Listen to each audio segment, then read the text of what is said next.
Hello and welcome back to our channel, Do You Know X Fact, where we unravel the mysteries of the Bible.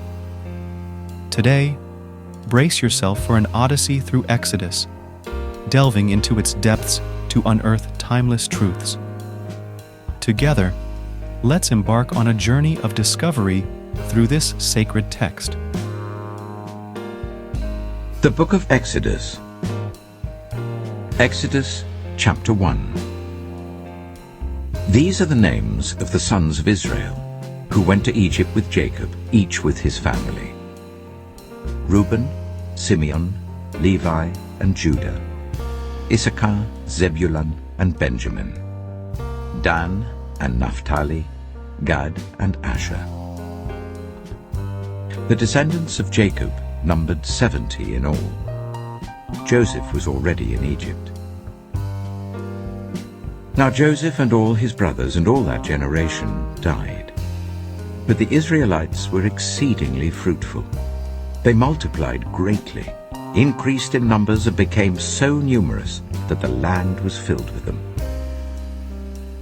Then a new king, to whom Joseph meant nothing, came to power in Egypt. "Look," he said to his people, "the Israelites have become far too numerous for us. Come, we must deal shrewdly with them, or they will become even more numerous, and if war breaks out, will join our enemies, fight against us, and leave the country." So they put slave masters over them to oppress them with forced labor, and they built Pithom and Ramesses as store cities for Pharaoh. But the more they were oppressed, the more they multiplied and spread. So the Egyptians came to dread the Israelites and worked them ruthlessly. They made their lives bitter with harsh labor in brick and mortar and with all kinds of work in the fields. In all their harsh labor, the Egyptians worked them ruthlessly. The king of Egypt said to the Hebrew midwives, whose names were Shiphrah and Puah, "When you are helping the Hebrew women during childbirth on the delivery stool, if you see that the baby is a boy, kill him. But if it is a girl, let her live." The midwives, however, feared God and did not do what the king of Egypt had told them to do. They let the boys live. Then the king of Egypt summoned the midwives and asked them, "Why have you done this? Why have you let the boys live?" The midwives answered Pharaoh, "Hebrew women are not like Egyptian women. They are vigorous and give birth before the midwives arrive." So God was kind to the midwives, and the people increased and became even more numerous. And because the midwives feared God, he gave them families of their own. Then Pharaoh gave this order to all his people: "Every Hebrew boy that is born you must throw into the Nile, but let every girl live." Exodus chapter 2. Now a man of the tribe of Levi married a Levite woman, and she became pregnant and gave birth to a son. When she saw that he was a fine child, she hid him for 3 months. But when she could hide him no longer, she got a papyrus basket for him and coated it with tar and pitch. Then she placed the child in it and put it among the reeds along the bank of the Nile. His sister stood at a distance to see what would happen to him. Then Pharaoh's daughter went down to the Nile to bathe, and her attendants were walking along the riverbank. She saw the basket among the reeds and sent her female slaves to get it. She opened it and saw the baby. He was crying, and she felt sorry for him. "This is one of the Hebrew babies," she said. Then his sister asked Pharaoh's daughter, "Shall I go and get one of the Hebrew women to nurse the baby for you?" "Yes, go," she answered. So the girl went and got the baby's mother. Pharaoh's daughter said to her, "Take this baby and nurse him for me, and I will pay you." So the woman took the baby and nursed him. When the child grew older, she took him to Pharaoh's daughter, and he became her son. She named him Moses, saying, "I drew him out of the water." One day, after Moses had grown up, he went out to where his own people were and watched them at their hard labor. he saw an Egyptian beating a Hebrew, one of his own people. Looking this way and that and seeing no one, he killed the Egyptian and hid him in the sand. The next day he went out and saw two Hebrews fighting. He asked the one in the wrong, "Why are you hitting your fellow Hebrew?" The man said, "Who made you ruler and judge over us? Are you thinking of killing me as you killed the Egyptian?" Then Moses was afraid and thought, "What I did must have become known." When Pharaoh heard of this, he tried to kill Moses. But Moses fled from Pharaoh and went to live in Midian, where he sat down by a well. Now a priest of Midian had 7 daughters, and they came to draw water and fill the troughs to water their father's flock. Some shepherds came along and drove them away, but Moses got up and came to their rescue and watered their flock. When the girls returned to Reuel their father, he asked them, "Why have you returned so early today?" They answered, "An Egyptian rescued us from the shepherds. He even drew water for us and watered the flock." "And where is he?" Reuel asked his daughters. "Why did you leave him? Invite him to have something to eat." Moses agreed to stay with the man, who gave his daughter Zipporah to Moses in marriage. Zipporah gave birth to a son, and Moses named him Gershom, saying, "I have become a foreigner in a foreign land." During that long period, the king of Egypt died. The Israelites groaned in their slavery and cried out, and their cry for help because of their slavery went up to God. God heard their groaning, and he remembered his covenant with Abraham, with Isaac, and with Jacob. So God looked on the Israelites and was concerned about them. Exodus chapter 3. Now Moses was tending the flock of Jethro his father-in-law, the priest of Midian. And he led the flock to the far side of the wilderness and came to Horeb, the mountain of God. There the angel of the Lord appeared to him in flames of fire from within a bush. Moses saw that though the bush was on fire, it did not burn up. So Moses thought, "I will go over and see this strange sight, why the bush does not burn up." When the Lord saw that he had gone over to look, God called to him from within the bush, "Moses, Moses." And Moses said, "Here I am." "Do not come any closer," God said. "Take off your sandals, for the place where you are standing is holy ground." Then he said, "I am the God of your father, the God of Abraham, the God of Isaac, and the God of Jacob." At this, Moses hid his face, because he was afraid to look at God. The Lord said, "I have indeed seen the misery of my people in Egypt. I have heard them crying out because of their slave drivers, and I am concerned about their suffering. So I have come down to rescue them from the hand of the Egyptians, and to bring them up out of that land into a good and spacious land, a land flowing with milk and honey, the home of the Canaanites, Hittites, Amorites, Perizzites, Hivites, and Jebusites. And now the cry of the Israelites has reached me, and I have seen the way the Egyptians are oppressing them. So now, go. I'm sending you to Pharaoh to bring my people, the Israelites, out of Egypt." But Moses said to God, "Who am I that I should go to Pharaoh and bring the Israelites out of Egypt?"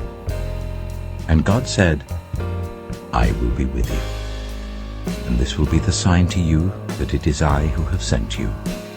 When you have brought the people out of Egypt, you will worship God on this mountain." Moses said to God, "Suppose I go to the Israelites and say to them, 'The God of your fathers has sent me to you,' and they ask me, 'What is his name?' Then what shall I tell them?" God said to Moses, "I am who I am. This is what you are to say to the Israelites. 'I am has sent me to you.'" God also said to Moses, "Say to the Israelites, The Lord, the God of your fathers, the God of Abraham, the God of Isaac, and the God of Jacob, has sent me to you. This is my name forever, the name you shall call me from generation to generation. Go, assemble the elders of Israel, and say to them, The Lord, the God of your fathers, the God of Abraham, Isaac, and Jacob, appeared to me and said, I have watched over you and have seen what has been done to you in Egypt. And I have promised to bring you up out of your misery in Egypt, into the land of the Canaanites, Hittites, Amorites, Perizzites, Hivites, and Jebusites, a land flowing with milk and honey. The elders of Israel will listen to you. Then you and the elders are to go to the king of Egypt and say to him, The Lord, the God of the Hebrews, has met with us. Let us take a 3-day journey into the wilderness to offer sacrifices to the Lord our God.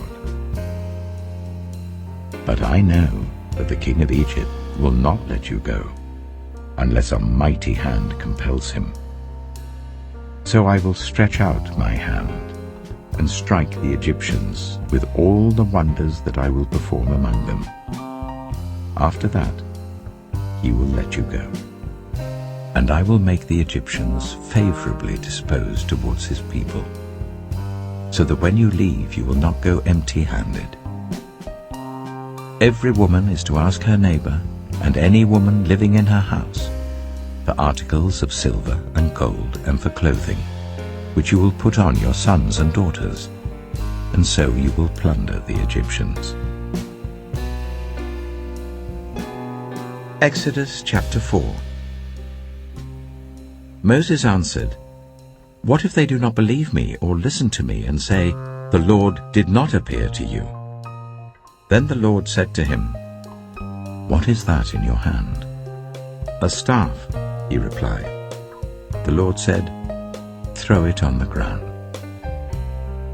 Moses threw it on the ground, and it became a snake, and he ran from it. Then the Lord said to him, Reach out your hand and take it by the tail. So Moses reached out and took hold of the snake, and it turned back into a staff in his hand. This, said the Lord, is so that they may believe that the Lord, the God of their fathers, the God of Abraham, the God of Isaac, and the God of Jacob, has appeared to you. Then the Lord said, Put your hand inside your cloak. So Moses put his hand into his cloak, and when he took it out, the skin was leprous. It had become as white as snow. Now put it back into your cloak, he said. So Moses put his hand back into his cloak, and when he took it out, it was restored like the rest of his flesh. Then the Lord said, If they do not believe you, or pay attention to the first sign, they may believe the second.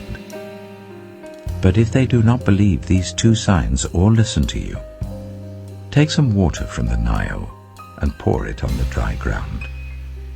The water you take from the river will become blood on the ground. Moses said to the Lord, Pardon your servant, Lord, I have never been eloquent, neither in the past nor since you have spoken to your servant. I am slow of speech and tongue. The Lord said to him, Who gave human beings their mouths? Who makes them deaf or mute? Who gives them sight or makes them blind? Is it not I, the Lord? Now go, I will help you speak and will teach you what to say. But Moses said, Pardon your servant, Lord. Please send someone else.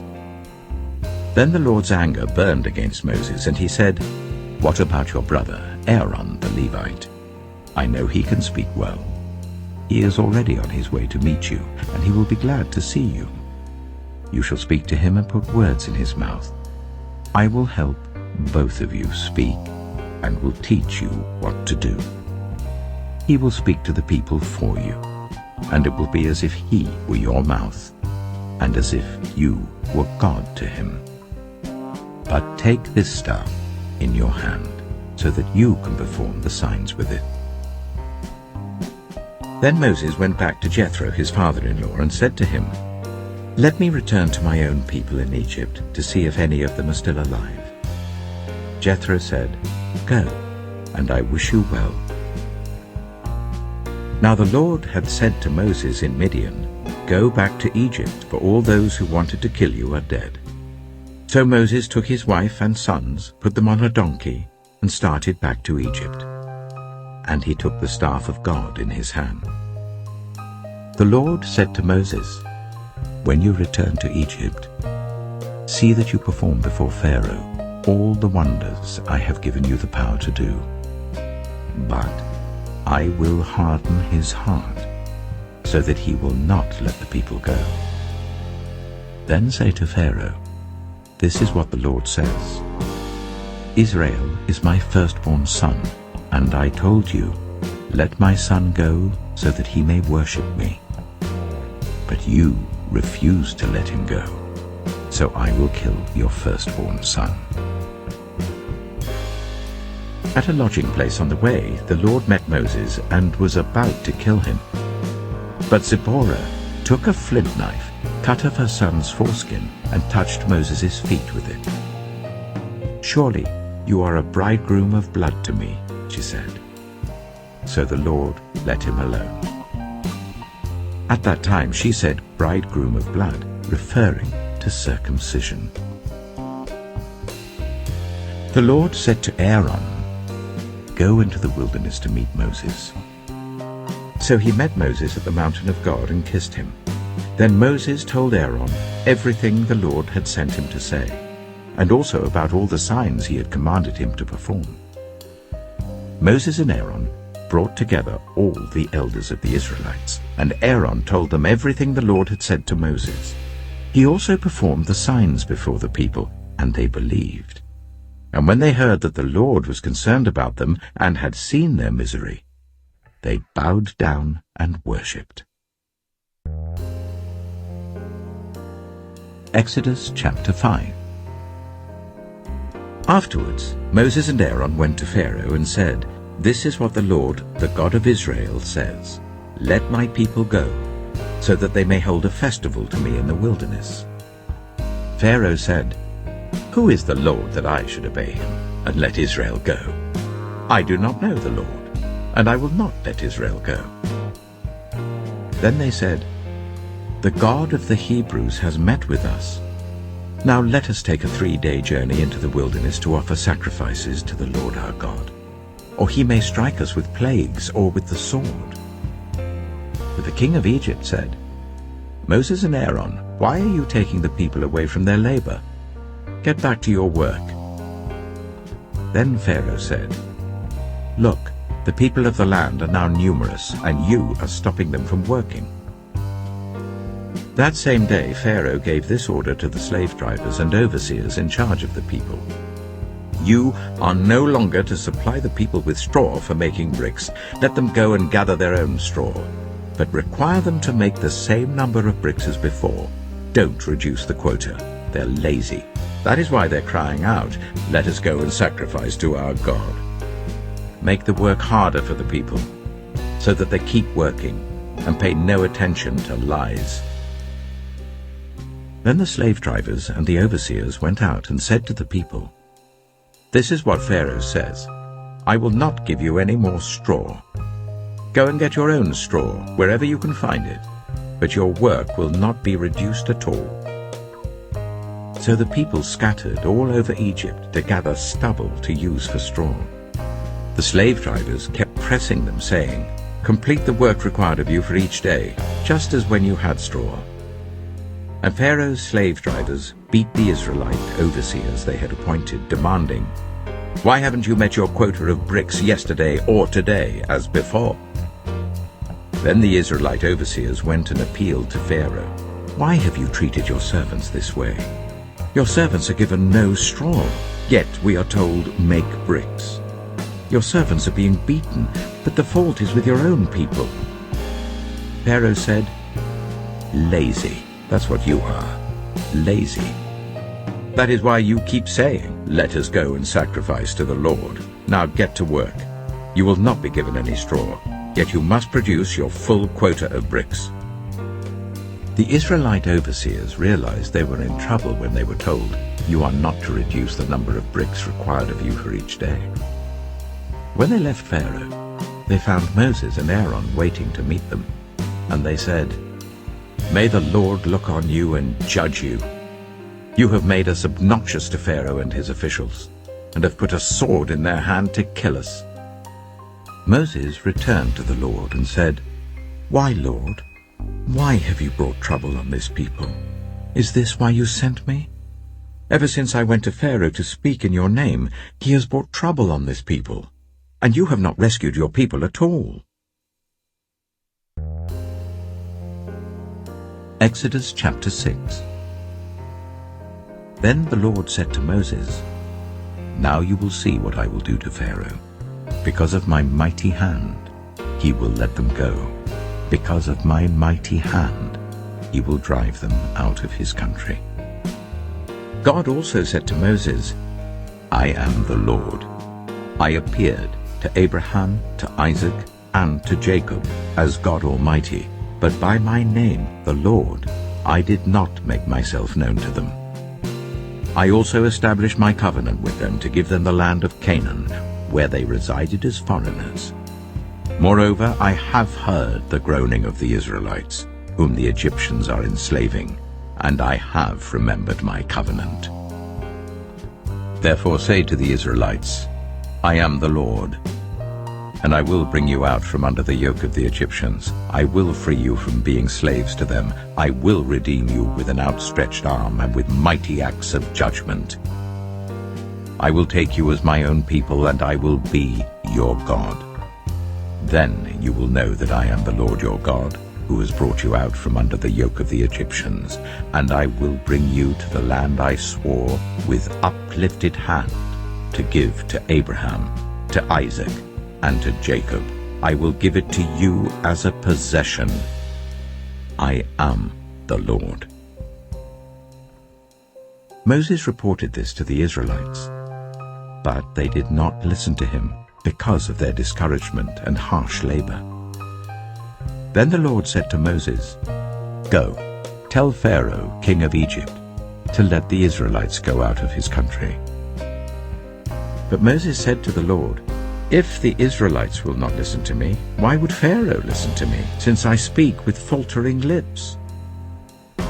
Now the Lord spoke to Moses and Aaron about the Israelites and Pharaoh, king of Egypt, and he commanded them to bring the Israelites out of Egypt. These were the heads of their families. The sons of Reuben, the firstborn of Israel, were Hanok and Palu, Hezron and Carmi. These were the clans of Reuben. The sons of Simeon were Jemuel, Jamin, Ohad, Jachin, Zohar, and Sheu, the son of a Canaanite woman. These were the clans of Simeon. These were the names of the sons of Levi according to their records: Gershon, Kohath, and Merari. Levi lived 137 years. The sons of Gershon by clans were Libni and Shimei. The sons of Kohath were Amram, Ishar, Hebron, and Aziel. Kohath lived 133 years. The sons of Merari were Mahli and Mushai. These were the clans of Levi according to their records. Amram married his father's sister, Jochebed, who bore him Aaron and Moses. Amram lived 137 years. The sons of Izhar were Korah, Nepheg, and Zikri. The sons of Uzziel were Mishael, Elzaphan, and Sithri. Aaron married Elisheba, daughter of Amminadab and sister of Nahshon, and she bore him Nadab and Abihu, Eleazar and Ithamar. The sons of Korah were Asa, Elkanah, and Abiasaph. These were the Koharite clans. Eleazar, son of Aaron, married one of the daughters of Putiel, and she bore him Phinehas. These were the heads of the Levite families, clan by clan. It was this Aaron and Moses to whom the Lord had said, "Bring the Israelites out of Egypt by their divisions." They were the ones who spoke to Pharaoh, king of Egypt, about bringing the Israelites out of Egypt, this same Moses and Aaron. Now when the Lord spoke to Moses in Egypt, he said to him, "I am the Lord. Tell Pharaoh, king of Egypt, everything I tell you." But Moses said to the Lord, "Since I speak with faltering lips, why would Pharaoh listen to me?" Exodus chapter 7. Then the Lord said to Moses, "See, I have made you like God to Pharaoh, and your brother Aaron will be your prophet. You are to say everything I command you, and your brother Aaron is to tell Pharaoh to let the Israelites go out of his country. But I will harden Pharaoh's heart, and though I multiply my signs and wonders in Egypt, he will not listen to you. Then I will lay my hand on Egypt, and with mighty acts of judgment I will bring out my divisions, my people, the Israelites, and the Egyptians will know that I am the Lord, when I stretch out my hand against Egypt and bring the Israelites out of it." Moses and Aaron did just as the Lord commanded them. Moses was 80 years old, and Aaron 83 when they spoke to Pharaoh. The Lord said to Moses and Aaron, "When Pharaoh says to you, 'Perform a miracle,' then say to Aaron, 'Take your staff and throw it down before Pharaoh, and it will become a snake.'" So Moses and Aaron went to Pharaoh and did just as the Lord commanded. Aaron threw his staff down in front of Pharaoh and his officials, and it became a snake. Pharaoh then summoned the wise men and sorcerers, and the Egyptian magicians also did the same things by their secret arts. Each one threw down his staff, and it became a snake. But Aaron's staff swallowed up their stars.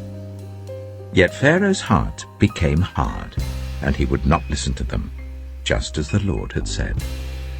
Then the Lord said to Moses, "Pharaoh's heart is unyielding. He refuses to let the people go. Go to Pharaoh in the morning as he goes out to the river. Confront him on the bank of the Nile, and take in your hand the staff that was changed into a snake.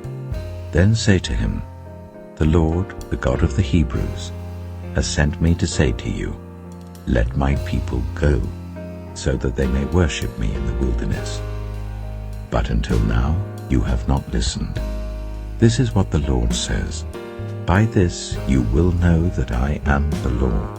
With this staff that is in my hand, I will strike the water of the Nile, and it will be changed into blood.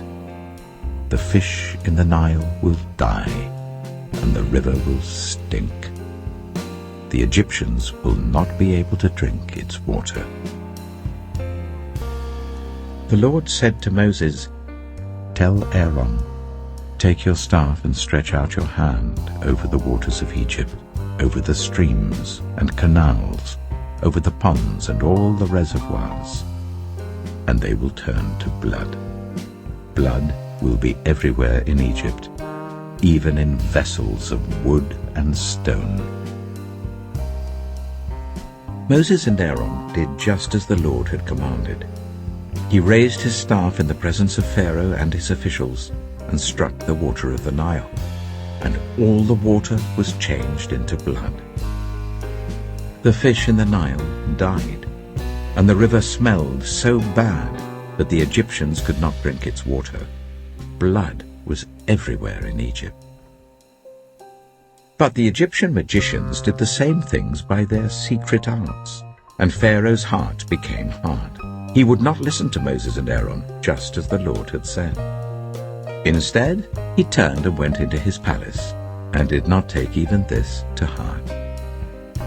And all the Egyptians dug along the Nile to get drinking water, because they could not drink the water of the river.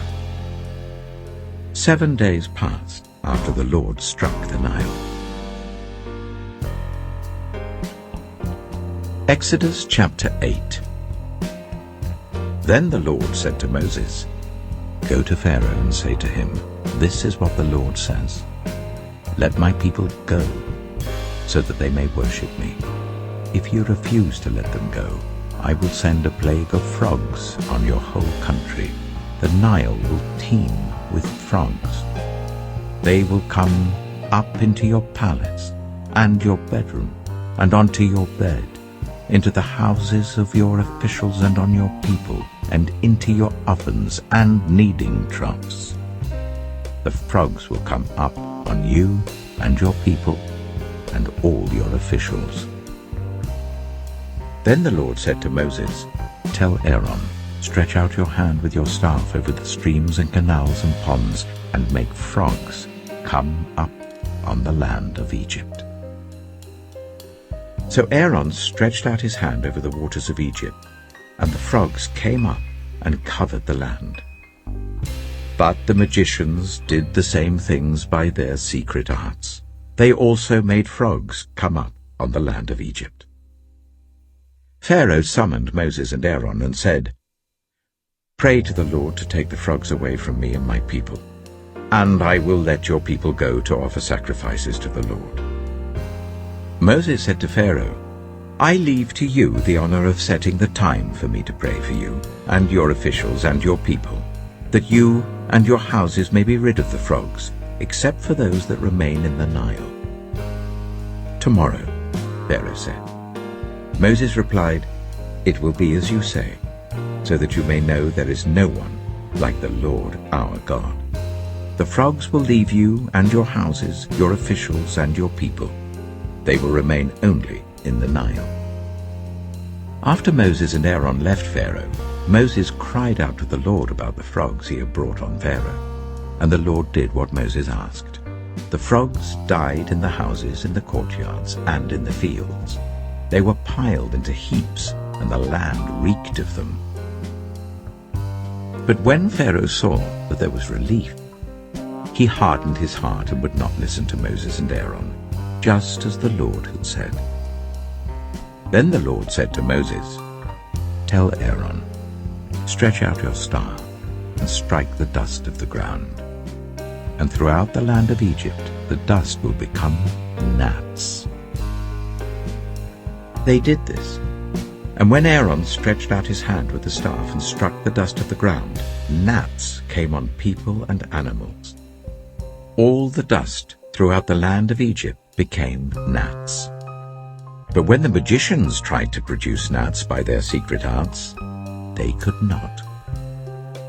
Since the gnats were on people and animals everywhere, the magicians said to Pharaoh, This is the finger of God. But Pharaoh's heart was hard, and he would not listen, just as the Lord had said.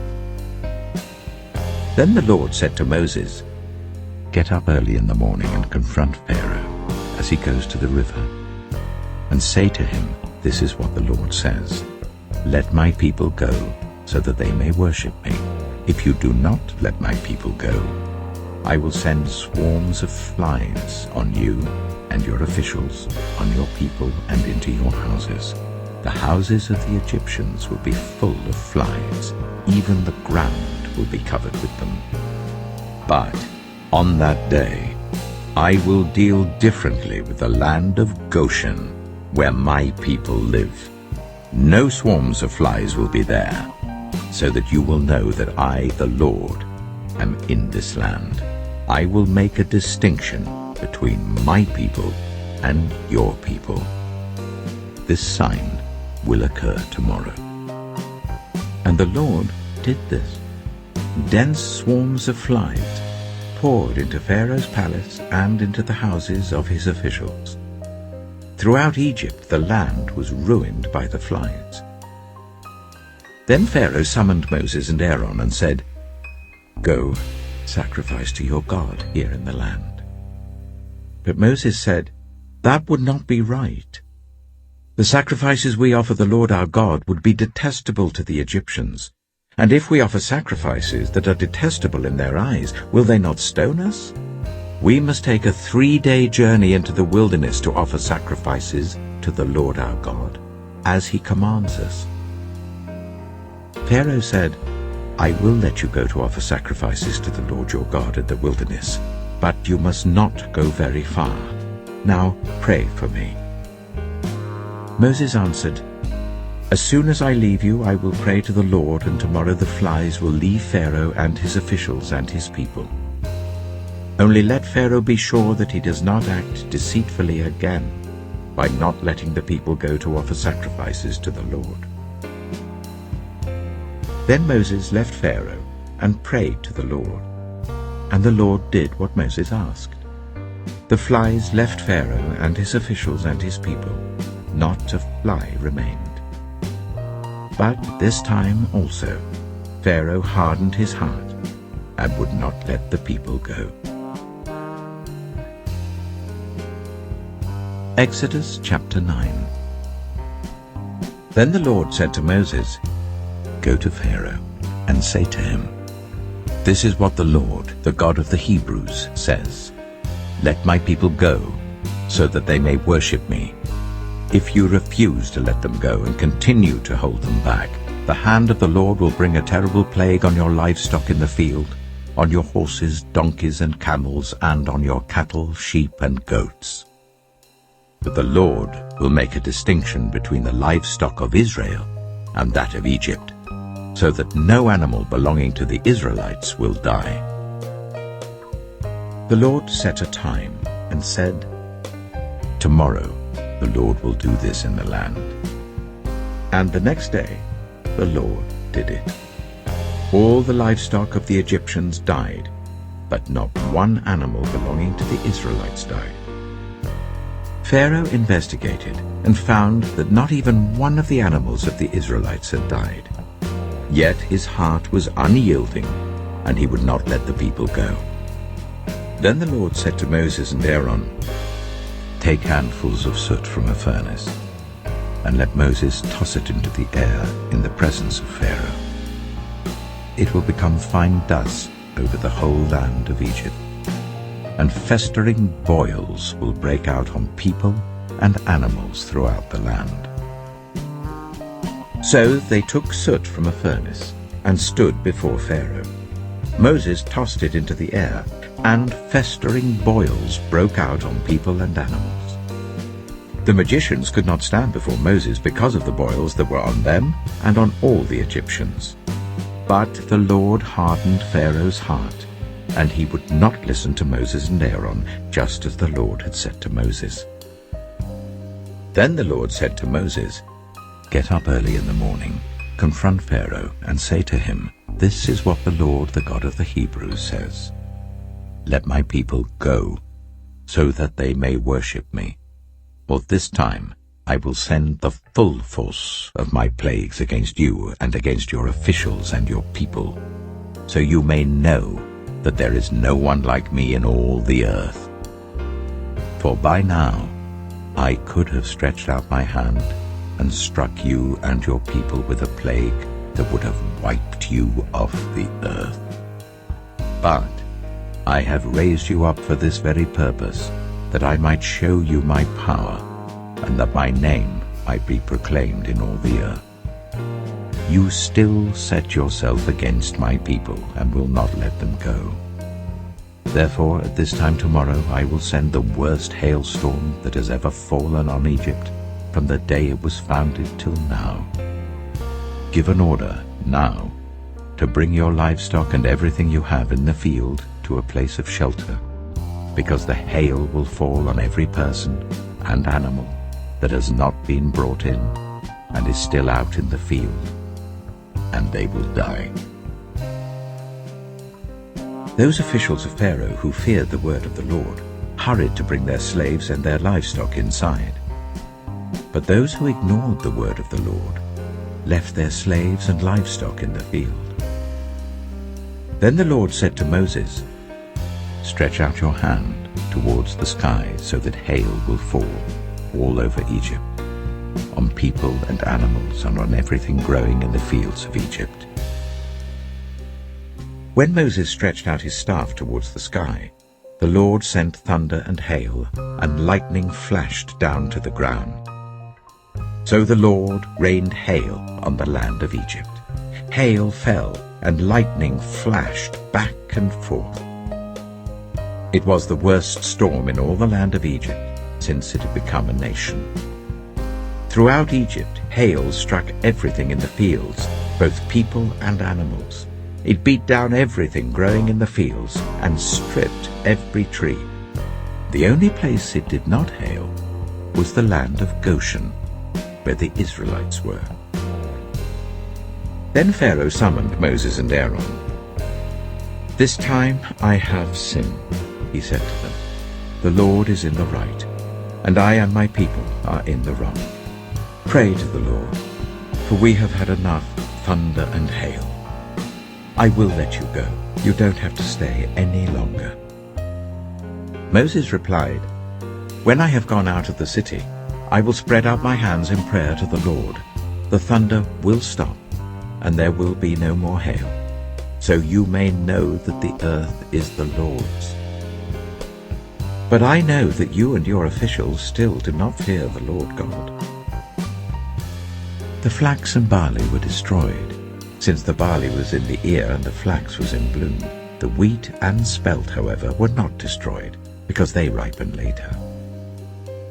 Then Moses left Pharaoh and went out of the city. He spread his hands towards the Lord. The thunder and hail stopped, and the rain no longer poured down on the land.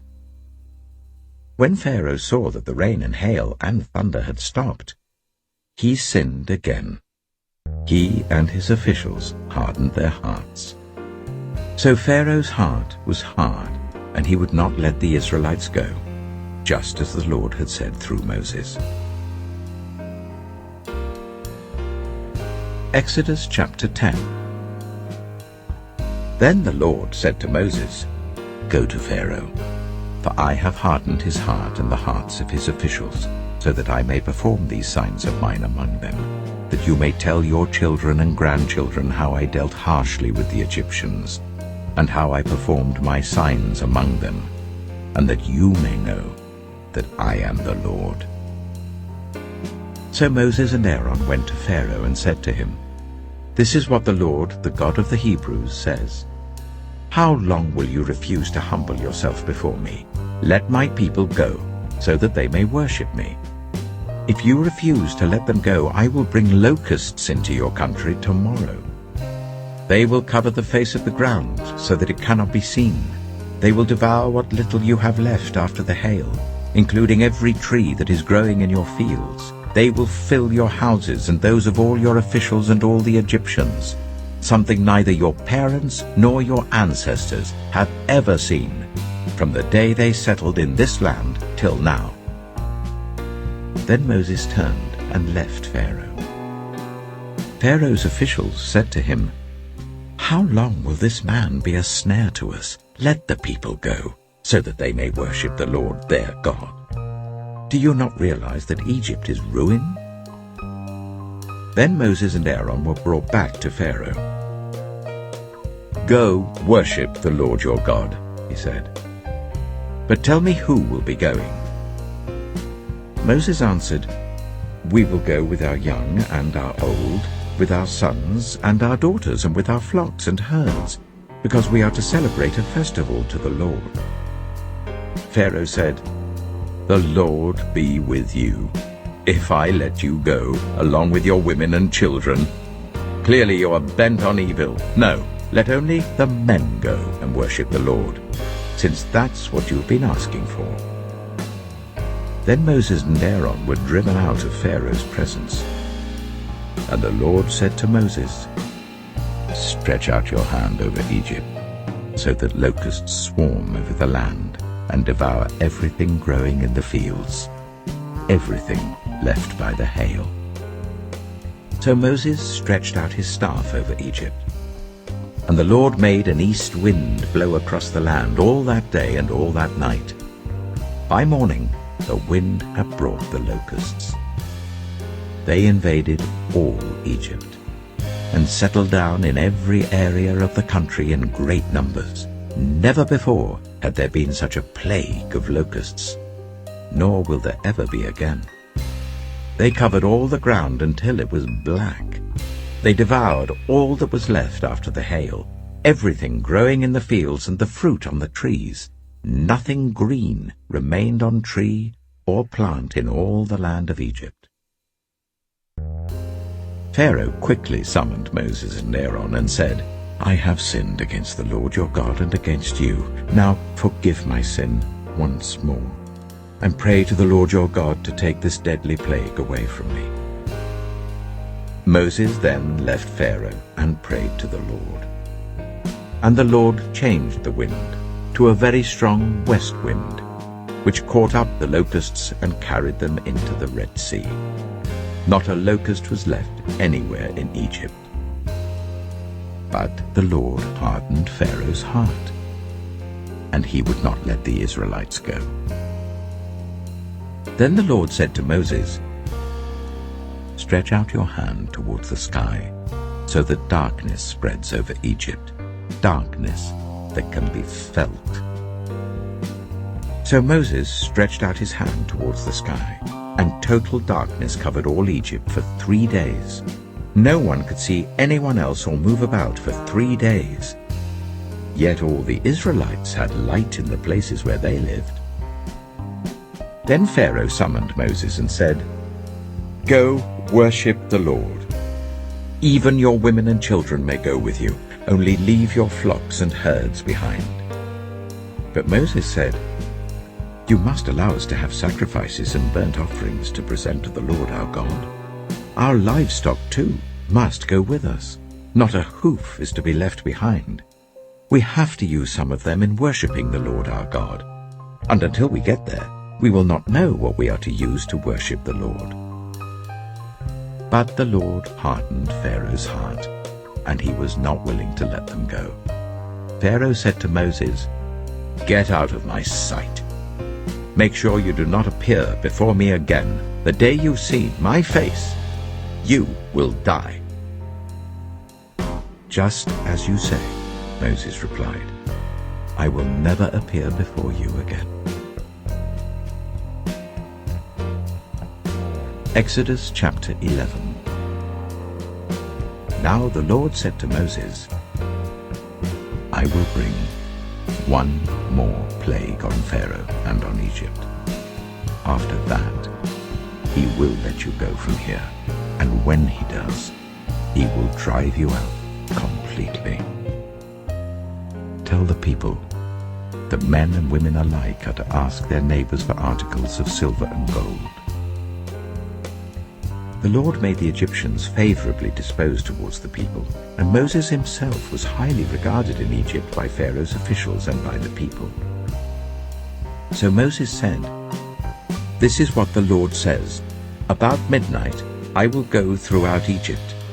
Every firstborn son in Egypt will die, from the firstborn son of Pharaoh who sits on the throne to the firstborn son of the female slave who is at her handmill, and all the firstborn of the cattle as well. There will be loud wailing throughout Egypt, worse than there has ever been or ever will be again. But among the Israelites, not a dog will bark at any person or animal. Then you will know that the Lord makes a distinction between Egypt and Israel. All these officials of yours will come to me, bowing down before me, and saying, 'Go, you and all the people who follow you.' After that, I will leave." Then Moses, hot with anger, left Pharaoh. The Lord had said to Moses, "Pharaoh will refuse to listen to you, so that my wonders may be multiplied in Egypt." Moses and Aaron performed all these wonders before Pharaoh, but the Lord hardened Pharaoh's heart, and he would not let the Israelites go out of his country.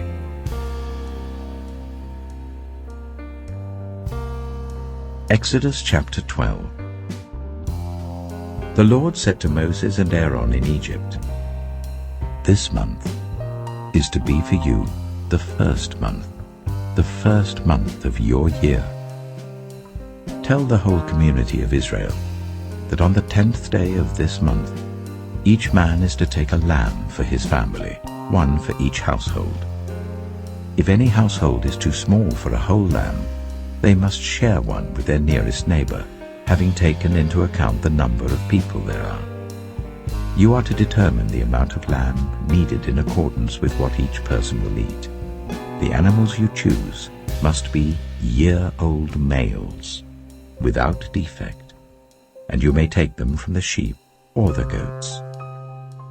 Take care of them until the 14th day of the month, when all the members of the community of Israel must slaughter them at twilight. Then they are to take some of the blood and put it on the sides and tops of the door frames of the houses where they eat the lambs. That same night they are to eat the meat roasted over the fire, along with bitter herbs and bread made without yeast. Do not eat the meat raw or boiled in water, but roast it over a fire, with the head, legs, and internal organs. Do not leave any of it till morning. If some is left till morning, you must burn it.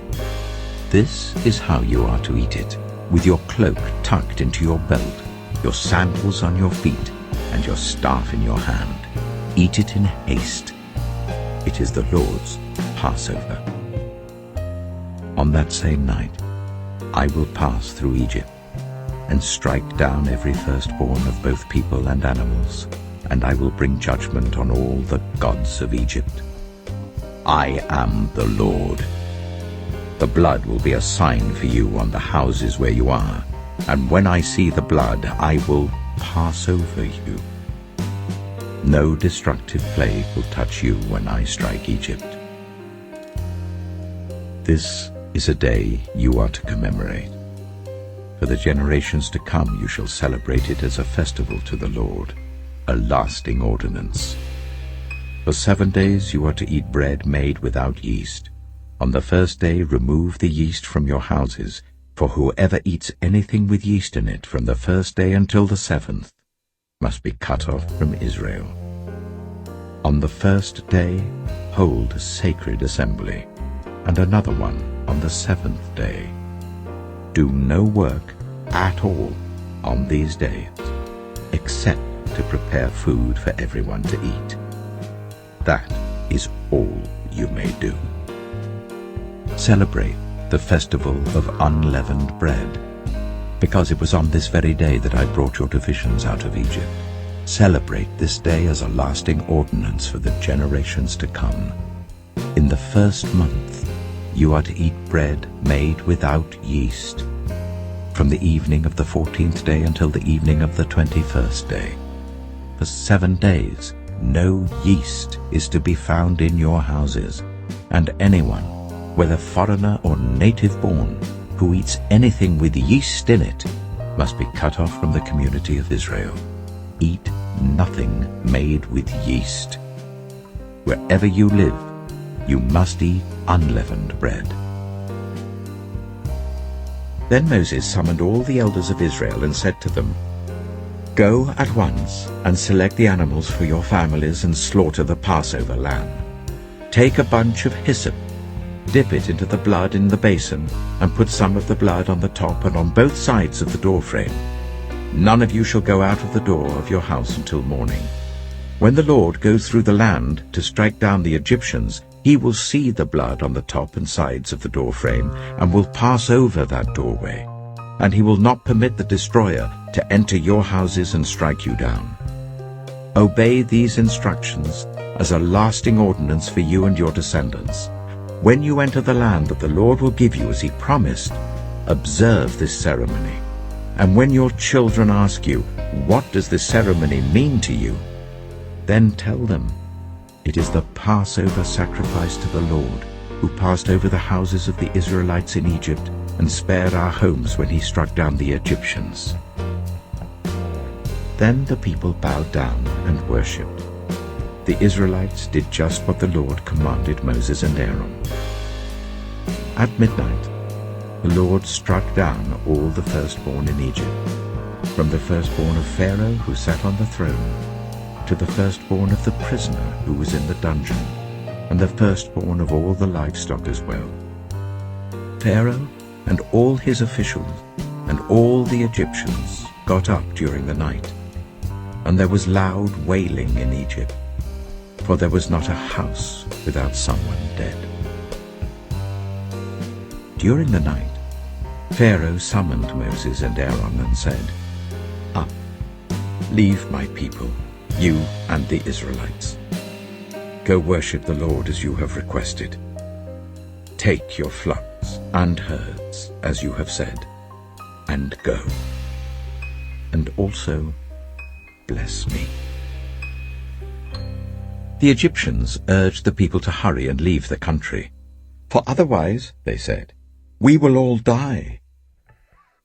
So the people took their dough before the yeast was added and carried it on their shoulders in kneading troughs wrapped in clothing. The Israelites did as Moses instructed and asked the Egyptians for articles of silver and gold and for clothing. The Lord had made the Egyptians favorably disposed towards the people, and they gave them what they asked for. So they plundered the Egyptians. The Israelites journeyed from Ramesses to Succoth. There were about 600,000 men on foot, besides women and children. Many other people went up with them, and also large droves of livestock, both flocks and herds. With the dough the Israelites had brought from Egypt, they baked loaves of unleavened bread. The dough was without yeast because they had been driven out of Egypt and did not have time to prepare food for themselves. Now the length of time the Israelite people lived in Egypt was 430 years. At the end of 430 years, to the very day, all the Lord's divisions left Egypt. Because the Lord kept vigil that night to bring them out of Egypt, on this night all the Israelites are to keep vigil to honor the Lord for the generations to come. The Lord said to Moses and Aaron, "These are the regulations for the Passover meal. No foreigner may eat it. Any slave you have bought may eat it after you have circumcised him, but a temporary resident or a hired worker may not eat it. It must be eaten inside the house.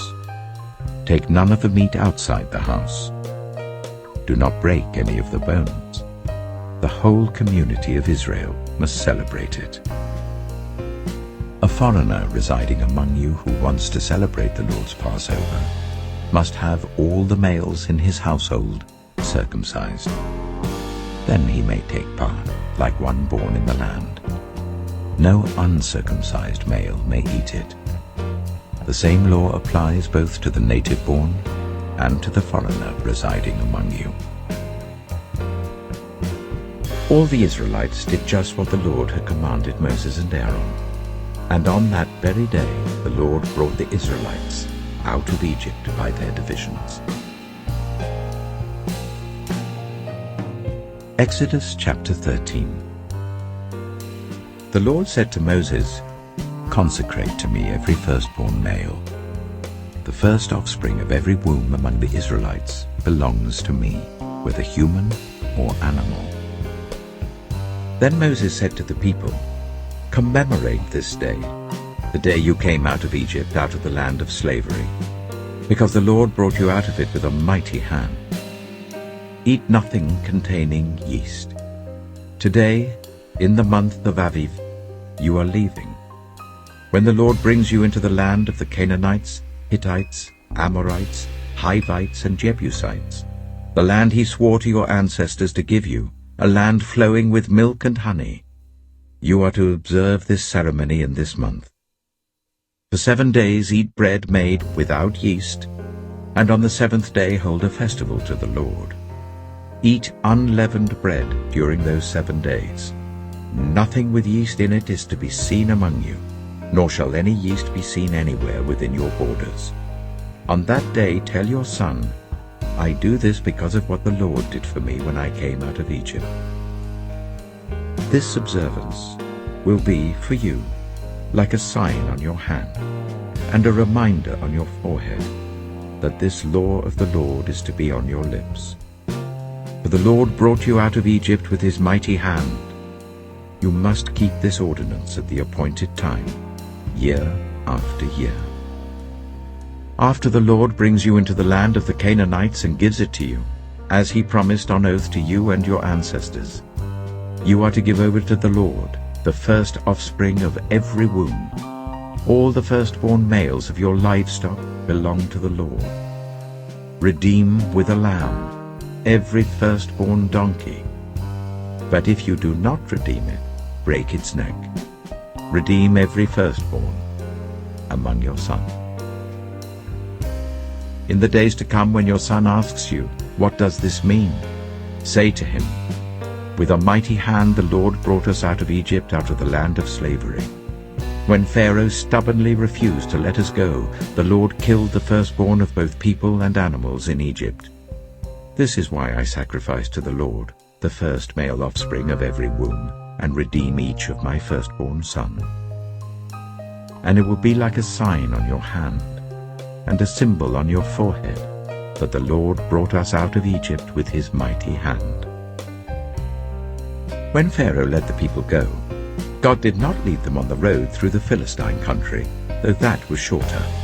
For God said, if they face war, they might change their minds and return to Egypt.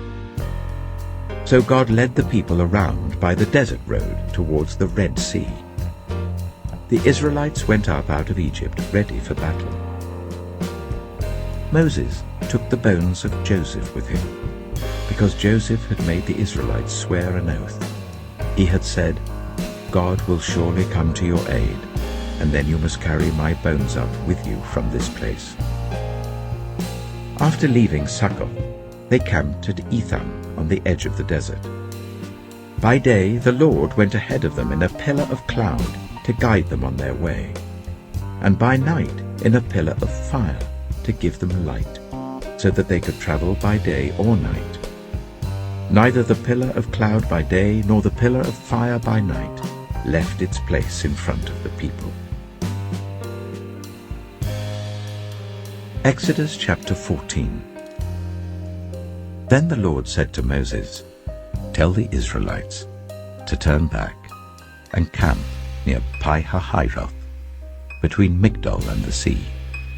They are to camp by the sea, directly opposite Baal-zephon. Pharaoh will think, the Israelites are wandering around the land in confusion, hemmed in by the desert. And I will harden Pharaoh's heart, and he will pursue them.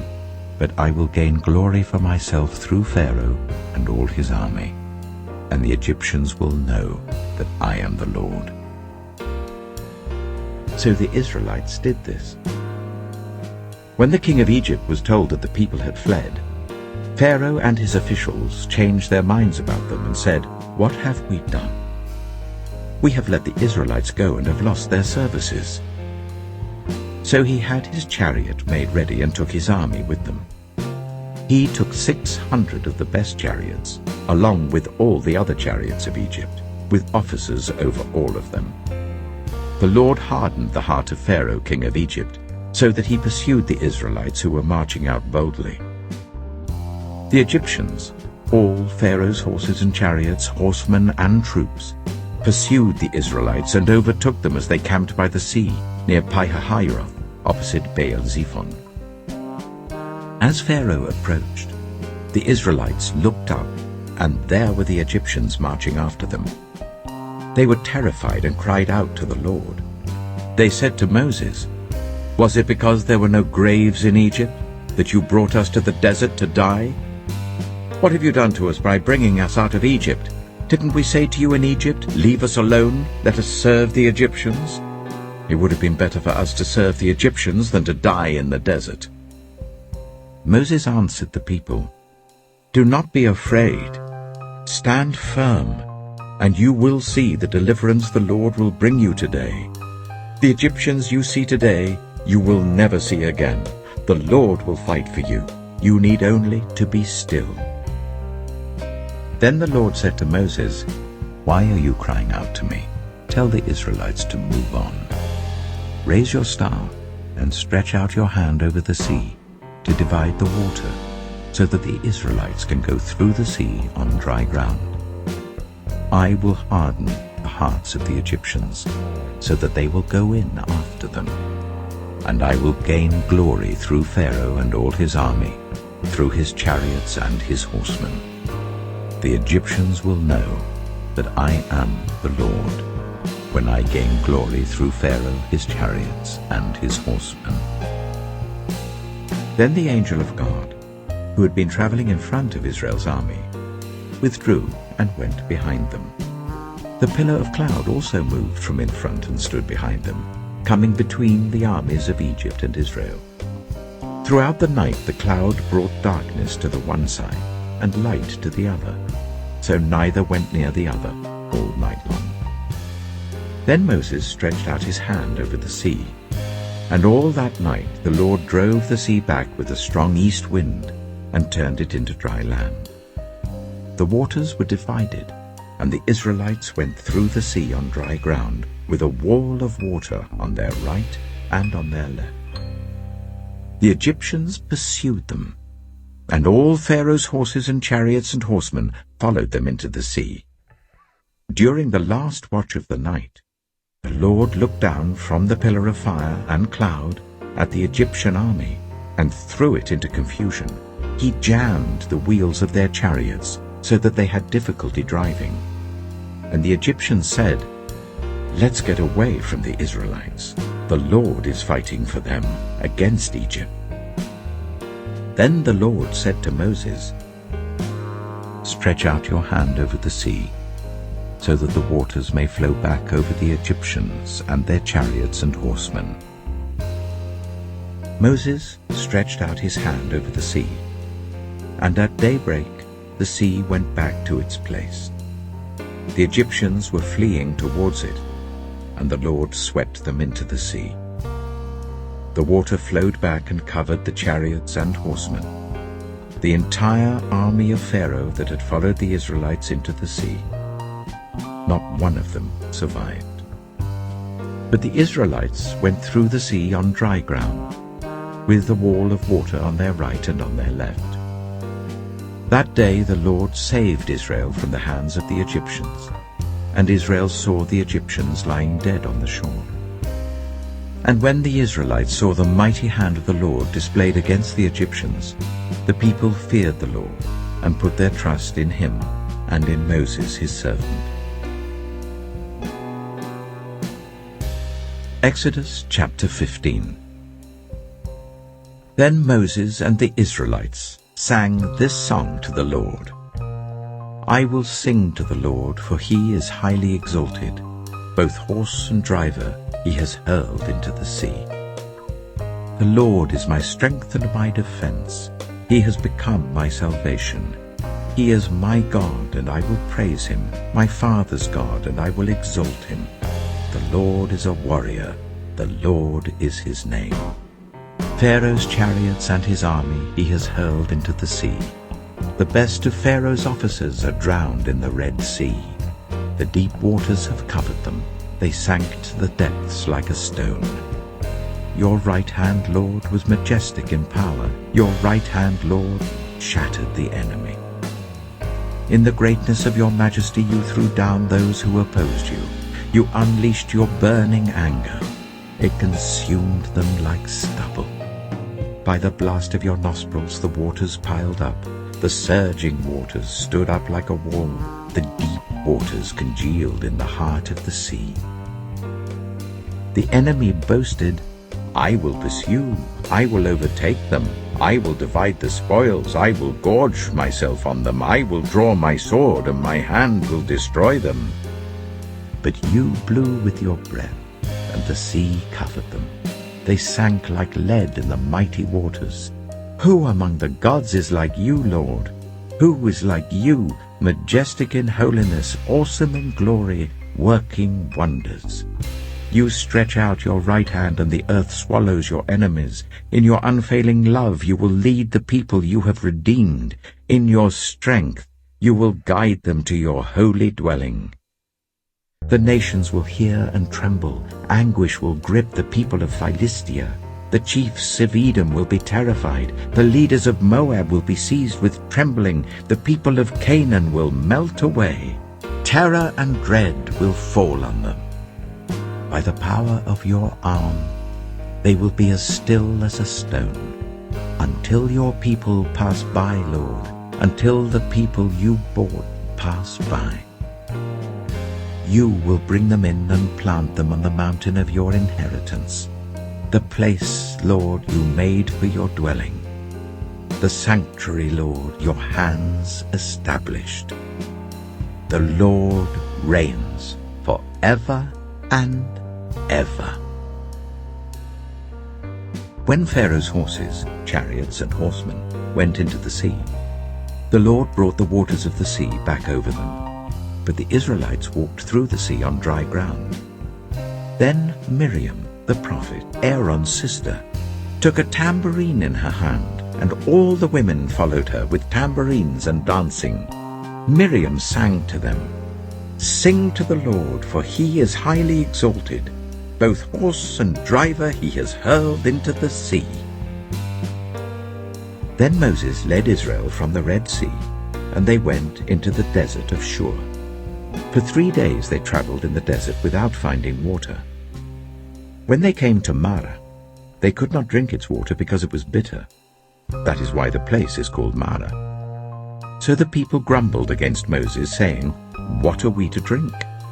Then Moses cried out to the Lord, and the Lord showed him a piece of wood. He threw it into the water, and the water became fit to drink. There the Lord issued a ruling and instruction for them and put them to the test. He said, "If you listen carefully to the Lord your God and do what is right in his eyes, if you pay attention to his commands and keep all his decrees, I will not bring on you any of the diseases I brought on the Egyptians, for I am the Lord who heals you." Then they came to Elim, where there were 12 springs and 70 palm trees, and they camped there near the water. Exodus chapter 16. The whole Israelite community set out from Elim and came to the desert of Sin, which is between Elim and Sinai, on the 15th day of the 2nd month after they had come out of Egypt. In the desert, the whole community grumbled against Moses and Aaron. The Israelites said to them, "If only we had died by the Lord's hand in Egypt. There we sat round pots of meat and ate all the food we wanted. But you have brought us out into this desert to starve this entire assembly to death." Then the Lord said to Moses, "I will rain down bread from heaven for you. The people are to go out each day and gather enough for that day. In this way I will test them and see whether they will follow my instructions. On the 6th day they are to prepare what they bring in, and that is to be twice as much as they gather on the other days." So Moses and Aaron said to all the Israelites, "In the evening you will know that it was the Lord who brought you out of Egypt. And in the morning you will see the glory of the Lord, because he has heard your grumbling against him. Who are we that you should grumble against us?" Moses also said, "You will know that it was the Lord when he gives you meat to eat in the evening and all the bread you want in the morning, because he has heard your grumbling against him. Who are we? You are not grumbling against us, but against the Lord." Then Moses told Aaron, "Say to the entire Israelite community, 'Come before the Lord, for he has heard your grumbling.'" While Aaron was speaking to the whole Israelite community, they looked towards the desert, and there was the glory of the Lord appearing in the cloud. The Lord said to Moses, "I have heard the grumbling of the Israelites. Tell them, at twilight you will eat meat, and in the morning you will be filled with bread. Then you will know that I am the Lord your God."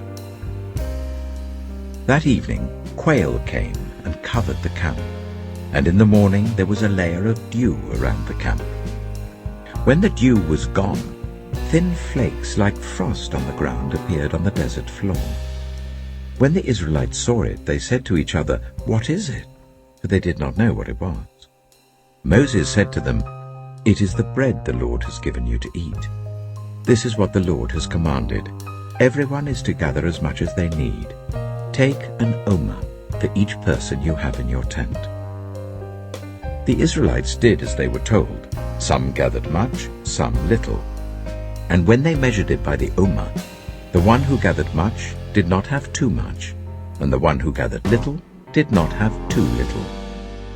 Everyone had gathered just as much as they needed. Then Moses said to them, "No one is to keep any of it until morning." However, some of them paid no attention to Moses. They kept part of it until morning, but it was full of maggots and began to smell. So Moses was angry with them. Each morning, everyone gathered as much as they needed, and when the sun grew hot, it melted away. On the 6th day, they gathered twice as much, 2 omers for each person. And the leaders of the community came and reported this to Moses.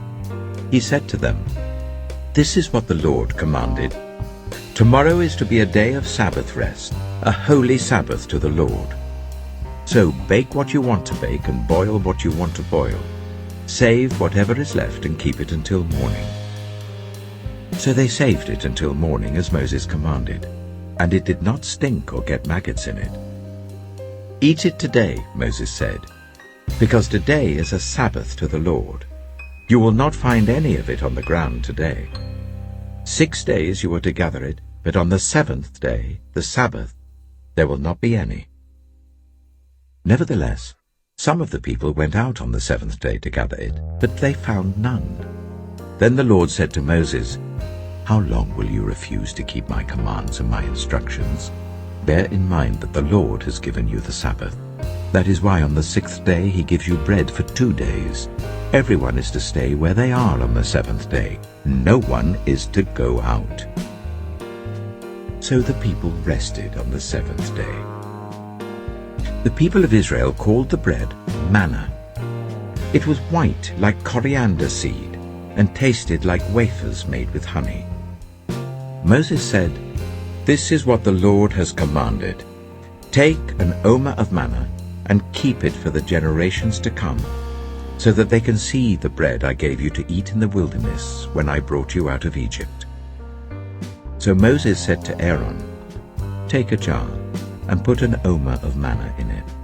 Then place it before the Lord to be kept for the generations to come."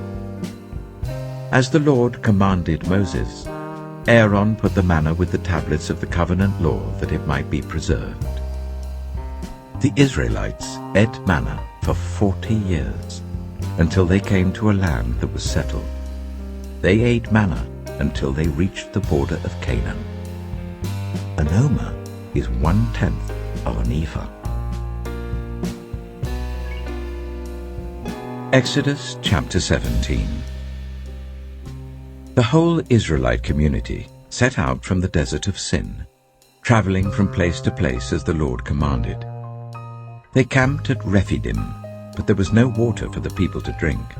So they quarreled with Moses and said, "Give us water to drink." Moses replied, "Why do you quarrel with me? Why do you put the Lord to the test?" But the people were thirsty for water there, and they grumbled against Moses. They said, "Why did you bring us up out of Egypt to make us and our children and our livestock die of thirst?" Then Moses cried out to the Lord, "What am I to do with these people?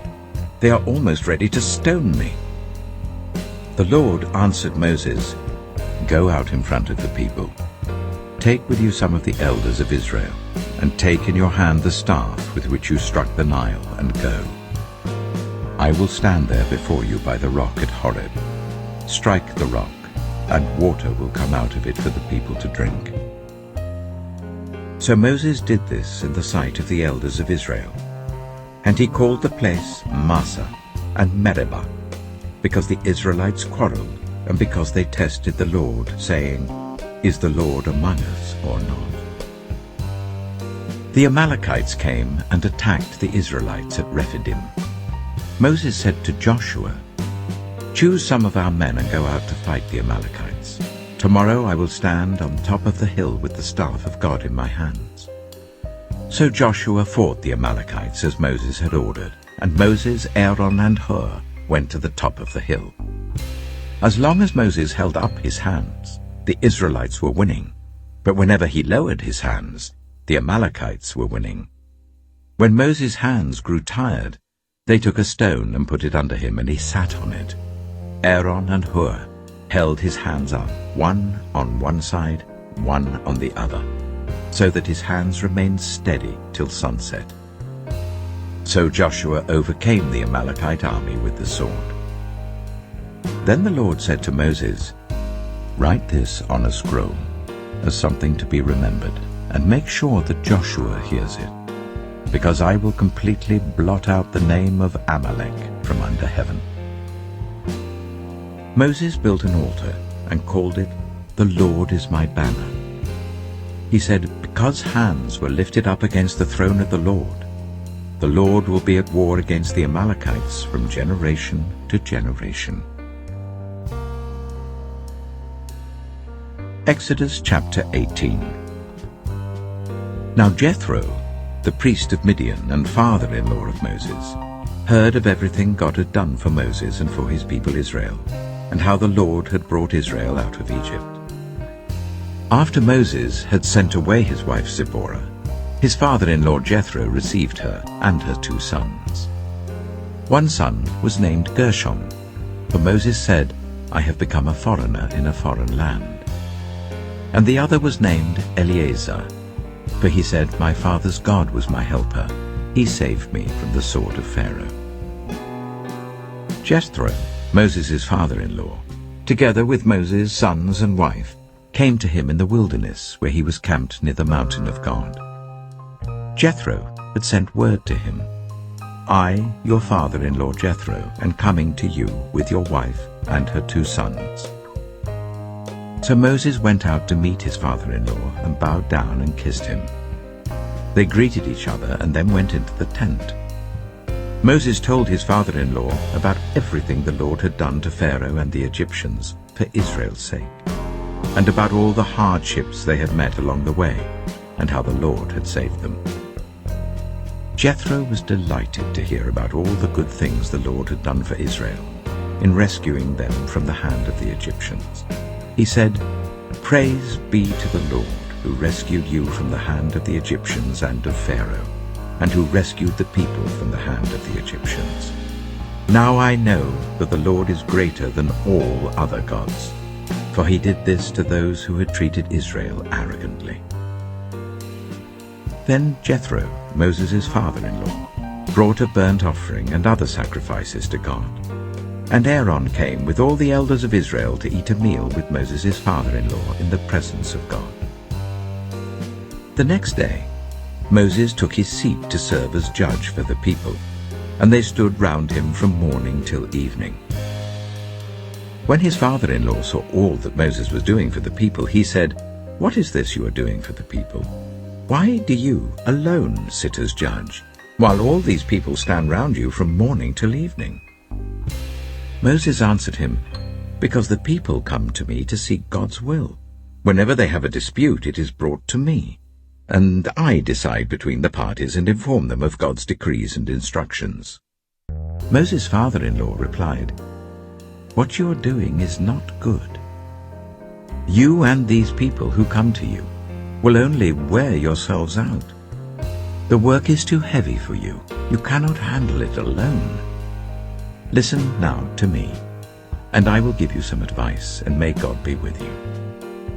You must be the people's representative before God and bring their disputes to him. Teach them his decrees and instructions, and show them the way they are to live and how they are to behave.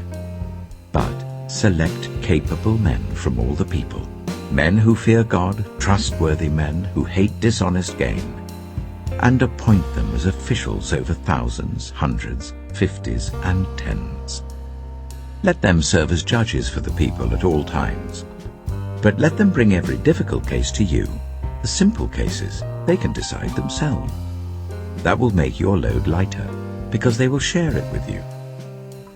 If you do this, and God so command, you will be able to stand the strain, and all these people will go home satisfied." Moses listened to his father-in-law and did everything he said. He chose capable men from all Israel and made them leaders of the people, officials over thousands, hundreds, 50s, and 10s. They served as judges for the people at all times. The difficult cases they brought to Moses, but the simple ones they decided themselves. Then Moses sent his father-in-law on his way, and Jethro returned to his own country. Exodus chapter 19. On the first day of the 3rd month, after the Israelites left Egypt, on that very day they came to the desert of Sinai. After they set out from Rephidim, they entered the desert of Sinai, and Israel camped there in the desert in front of the mountain. Then Moses went up to God, and the Lord called to him from the mountain and said, "This is what you are to say to the descendants of Jacob, and what you are to tell the people of Israel. You yourselves have seen what I did to Egypt, and how I carried you on eagle's wings and brought you to myself. Now, if you obey me fully and keep my covenant, then out of all nations you will be my treasured possession. Although the whole earth is mine, you will be for me a kingdom of priests and a holy nation. These are the words you are to speak to the Israelites." So Moses went back and summoned the elders of the people, and set before them all the words the Lord had commanded him to speak. The people all responded together, "We will do everything the Lord has said." So Moses brought their answer back to the Lord. The Lord said to Moses, "I am going to come to you in a dense cloud, so that the people will hear me speaking with you and will always put their trust in you." Then Moses told the Lord what the people had said. And the Lord said to Moses, "Go to the people and consecrate them today and tomorrow. Make them wash their clothes and be ready by the 3rd day, because on that day the Lord will come down on Mount Sinai in the sight of all the people. Put limits for the people around the mountain and tell them, 'Be careful that you do not approach the mountain or touch the foot of it. Whoever touches the mountain is to be put to death. They are to be stoned or shot with arrows. Not a hand is to be laid on them. No person or animal shall be permitted to live. Only when the ram's horn sounds a long blast may they approach the mountain." After Moses had gone down the mountain to the people, he consecrated them, and they washed their clothes. Then he said to the people, "Prepare yourselves for the 3rd day. Abstain from sexual relations." On the morning of the 3rd day, there was thunder and lightning, with a thick cloud over the mountain, and a very loud trumpet blast. Everyone in the camp trembled. Then Moses led the people out of the camp to meet with God, and they stood at the foot of the mountain. Mount Sinai was covered with smoke, because the Lord descended on it in fire. The smoke billowed up from it like smoke from a furnace, and the whole mountain trembled violently. As the sound of the trumpet grew louder and louder, Moses spoke, and the voice of God answered him. The Lord descended to the top of Mount Sinai and called Moses to the top of the mountain.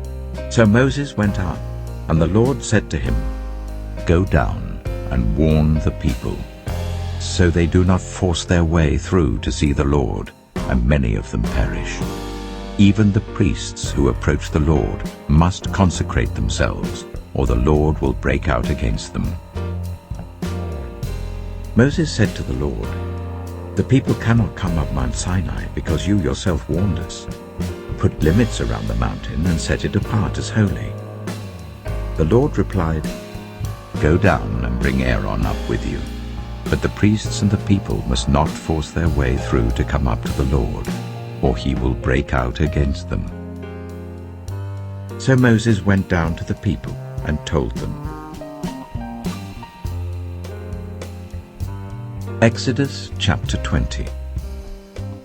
And God spoke all these words, "I am the Lord your God, who brought you out of Egypt, out of the land of slavery. You shall have no other gods before me. You shall not make for yourself an image in the form of anything in heaven above, or on the earth beneath, or in the waters below. You shall not bow down to them or worship them. For I, the Lord your God, am a jealous God, punishing the children for the sin of the parents to the 3rd and 4th generation of those who hate me, but showing love to 1,000 generations of those who love me and keep my commandments. You shall not misuse the name of the Lord your God, for the Lord will not hold anyone guiltless who misuses his name. Remember the Sabbath day by keeping it holy. 6 days you shall labor and do all your work, but the 7th day is a Sabbath to the Lord your God. On it you shall not do any work, neither you, nor your son or daughter, nor your male or female servant, nor your animals, nor any foreigner residing in your towns. For in 6 days the Lord made the heavens and the earth, the sea, and all that is in them, but he rested on the 7th day. Therefore the Lord blessed the Sabbath day and made it holy. Honor your father and your mother, so that you may live long in the land the Lord your God is giving you. You shall not murder. You shall not commit adultery. You shall not steal. You shall not give false testimony against your neighbor. You shall not covet your neighbor's house. You shall not covet your neighbor's wife, or his male or female servant, his ox or donkey, or anything that belongs to your neighbor. When the people saw the thunder and lightning and heard the trumpet and saw the mountain in smoke, they trembled with fear. They stayed at a distance and said to Moses, "Speak to us yourself, and we will listen. But do not let God speak to us, or we will die." Moses said to the people, "Do not be afraid. God has come to test you, so that the fear of God will be with you, to keep you from sinning." The people remained at a distance, while Moses approached the thick darkness where God was. Then the Lord said to Moses, "Tell the Israelites this. You have seen for yourselves that I have spoken to you from heaven. Do not make any gods to be alongside me. Do not make for yourselves gods of silver or gods of gold. Make an altar of earth for me, and sacrifice on it your burnt offerings and fellowship offerings, your sheep and goats and your cattle. Wherever I cause my name to be honored, I will come to you and bless you.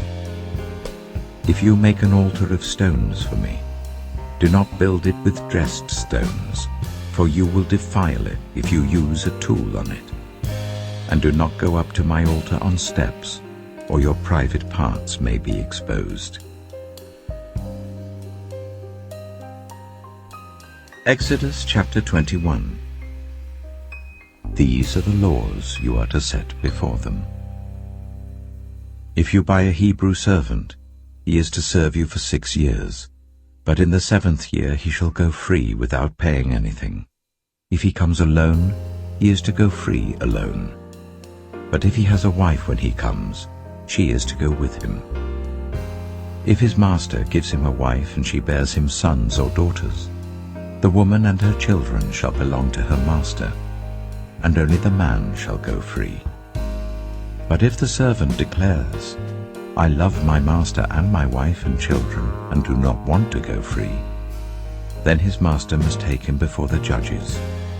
He shall take him to the door or the doorpost, and pierce his ear with an awl. Then he will be his servant for life. If a man sells his daughter as a servant, she is not to go free as male servants do. If she does not please the master who has selected her for himself, he must let her be redeemed.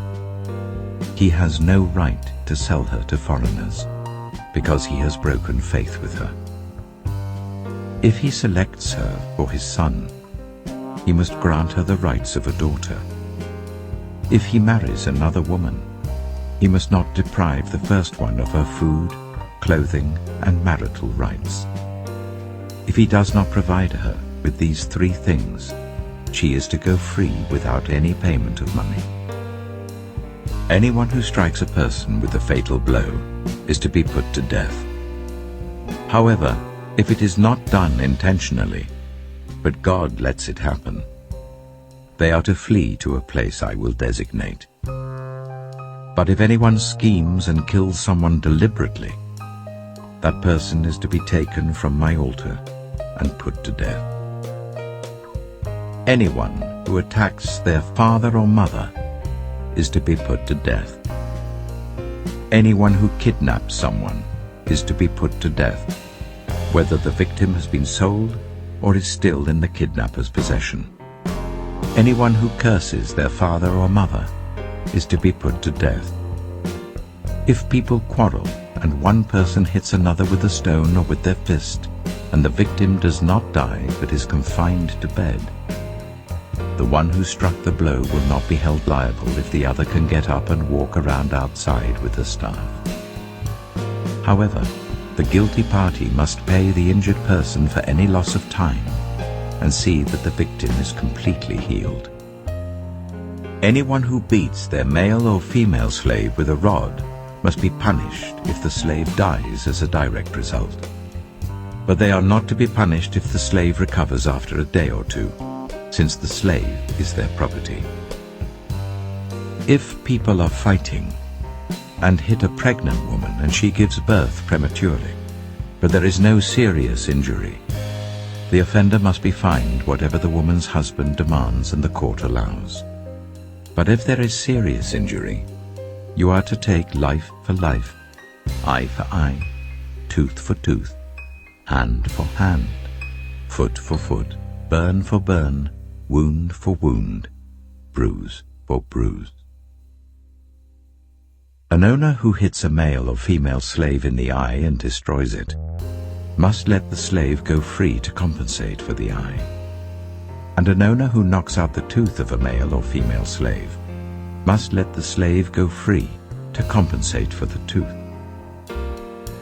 If a bull gores a man or woman to death, the bull is to be stoned to death, and its meat must not be eaten. But the owner of the bull will not be held responsible. If, however, the bull has had the habit of goring, and the owner has been warned but has not kept it penned up, and it kills a man or woman, the bull is to be stoned, and its owner also is to be put to death. However, if payment is demanded, the owner may redeem his life by the payment of whatever is demanded. This law also applies if the bull gores a son or a daughter. If the bull gores a male or female slave, the owner must pay 30 shekels of silver to the master of the slave, and the bull is to be stoned to death. If anyone uncovers a pit, or digs one and fails to cover it, and an ox or donkey falls into it, the one who opened the pit must pay the owner for the loss and take the dead animal in exchange. If anyone's bull injures someone else's bull and it dies, the two parties are to sell the live one and divide both the money and the dead animal equally. However, if it was known that the bull had the habit of goring, yet the owner did not keep it penned up, the owner must pay animal for animal and take the dead animal in exchange. Exodus chapter 22. Whoever steals an ox or a sheep and slaughters it, or sells it, must pay back 5 head of cattle for the ox and 4 sheep for the sheep.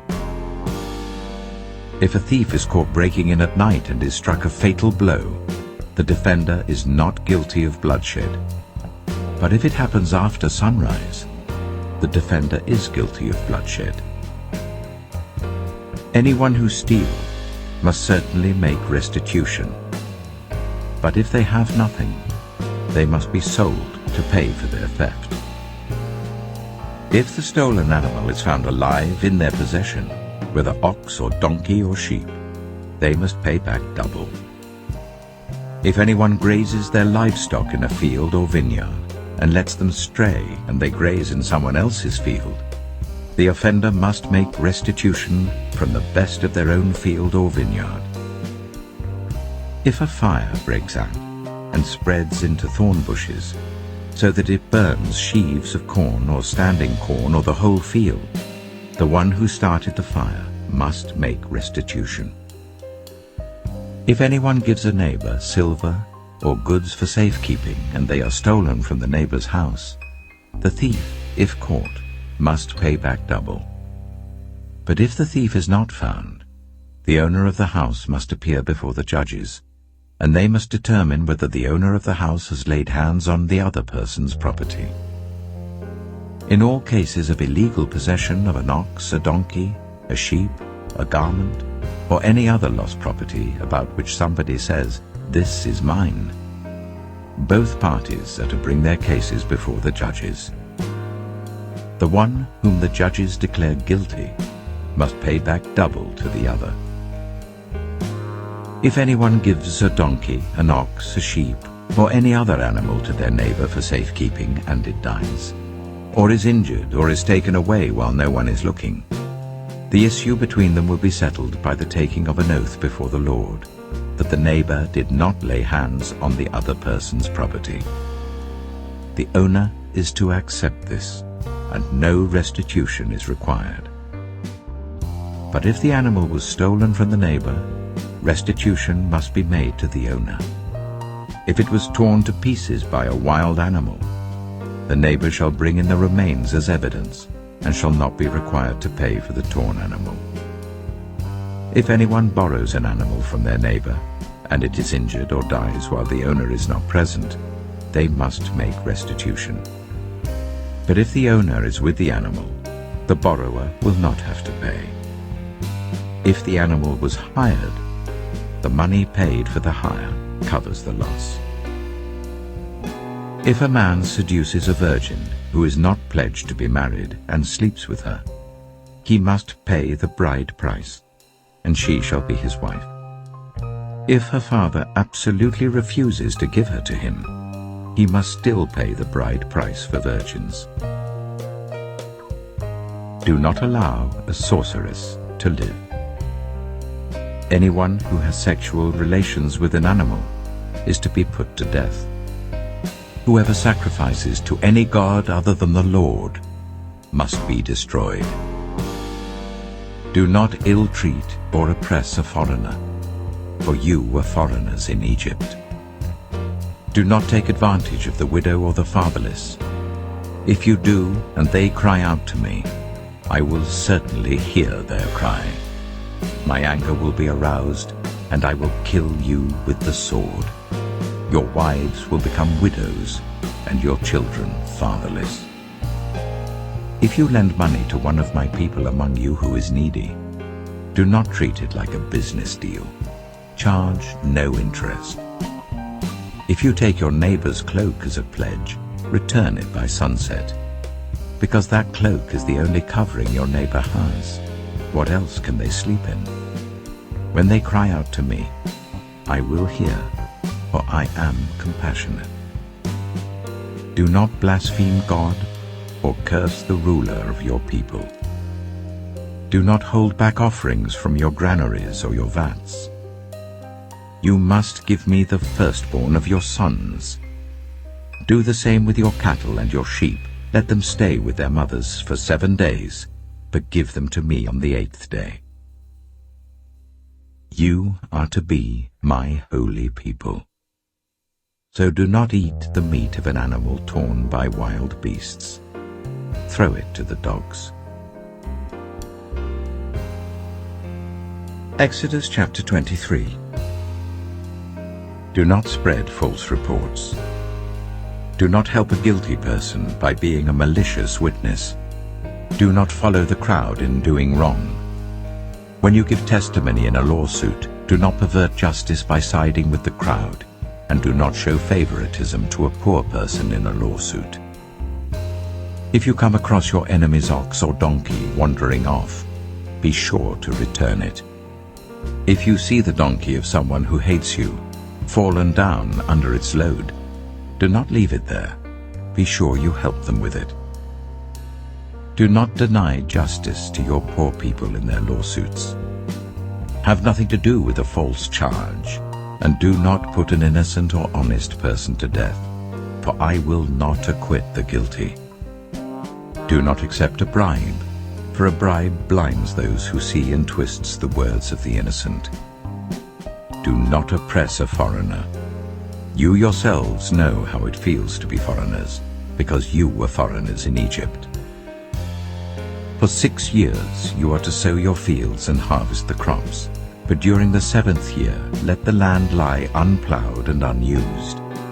Then the poor among your people may get food from it, and the wild animals may eat what is left. Do the same with your vineyard and your olive grove. 6 days do your work, but on the 7th day do not work, so that your ox and your donkey may rest, and so that the slave born in your household and the foreigner living among you may be refreshed. Be careful to do everything I have said to you. Do not invoke the names of other gods. Do not let them be heard on your lips. 3 times a year you are to celebrate a festival to me. Celebrate the festival of unleavened bread. For 7 days eat bread made without yeast as I commanded you. Do this at the appointed time in the month of Aviv, for in that month you came out of Egypt. No one is to appear before me empty-handed. Celebrate the festival of harvest with the first fruits of the crops you sow in your field. Celebrate the festival of ingathering at the end of the year, when you gather in your crops from the field. 3 times a year all the men are to appear before the sovereign Lord. Do not offer the blood of a sacrifice to me, along with anything containing yeast. The fat of my festival offerings must not be kept until morning. Bring the best of the first fruits of your soil to the house of the Lord your God. Do not cook a young goat in its mother's milk. See, I am sending an angel ahead of you to guard you along the way, and to bring you to the place I have prepared. Pay attention to him and listen to what he says. Do not rebel against him. He will not forgive your rebellion, since my name is in him. If you listen carefully to what he says and do all that I say, I will be an enemy to your enemies and will oppose those who oppose you. My angel will go ahead of you and bring you into the land of the Amorites, Hittites, Perizzites, Canaanites, Hivites, and Jebusites, and I will wipe them out. Do not bow down before their gods, or worship them, or follow their practices. You must demolish them and break their sacred stones to pieces. Worship the Lord your God, and his blessing will be on your food and water. I will take away disease from among you, and none will miscarry or be barren in your land. I will give you a full lifespan. I will send my terror ahead of you, and throw into confusion every nation you encounter. I will make all your enemies turn their backs and run. I will send the hornet ahead of you to drive the Hivites, Canaanites, and Hittites out of your way. But I will not drive them out in a single year, because the land would become desolate and the wild animals too numerous for you. Little by little I will drive them out before you, until you have increased enough to take possession of the land. I will establish your borders from the Red Sea to the Mediterranean Sea, and from the desert to the Euphrates River. I will give into your hands the people who live in the land, and you will drive them out before you. Do not make a covenant with them or with their gods. Do not let them live in your land, or they will cause you to sin against me, because the worship of their gods will certainly be a snare to you.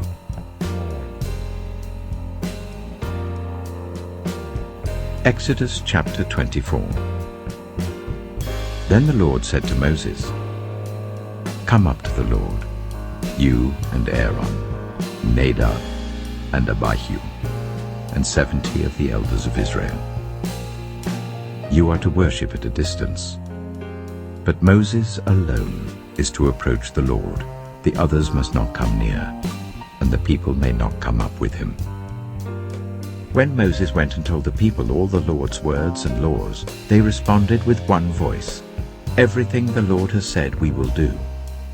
Moses then wrote down everything the Lord had said. He got up early the next morning and built an altar at the foot of the mountain and set up 12 stone pillars representing the 12 tribes of Israel. Then he sent young Israelite men, and they offered burnt offerings and sacrificed young bulls as fellowship offerings to the Lord. Moses took half of the blood and put it in bowls, and the other half he splashed against the altar. Then he took the book of the covenant and read it to the people. They responded, "We will do everything the Lord has said. We will obey." Moses then took the blood, sprinkled it on the people, and said, "This is the blood of the covenant that the Lord has made with you in accordance with all these words." Moses and Aaron, Nadab and Abihu, and the 70 elders of Israel went up and saw the God of Israel. Under his feet was something like a pavement made of lapis lazuli, as bright blue as the sky. But God did not raise his hand against these leaders of the Israelites. They saw God, and they ate and drank. The Lord said to Moses, "Come up to me on the mountain and stay here, and I will give you the tablets of stone with the law and commandments I have written for their instruction." Then Moses set out with Joshua his assistant, and Moses went up on the mountain of God. He said to the elders, "Wait here for us until we come back to you. Aaron and Hur are with you, and anyone involved in a dispute can go to them." When Moses went up on the mountain, the cloud covered it, and the glory of the Lord settled on Mount Sinai. For 6 days the cloud covered the mountain, and on the 7th day the Lord called to Moses from within the cloud.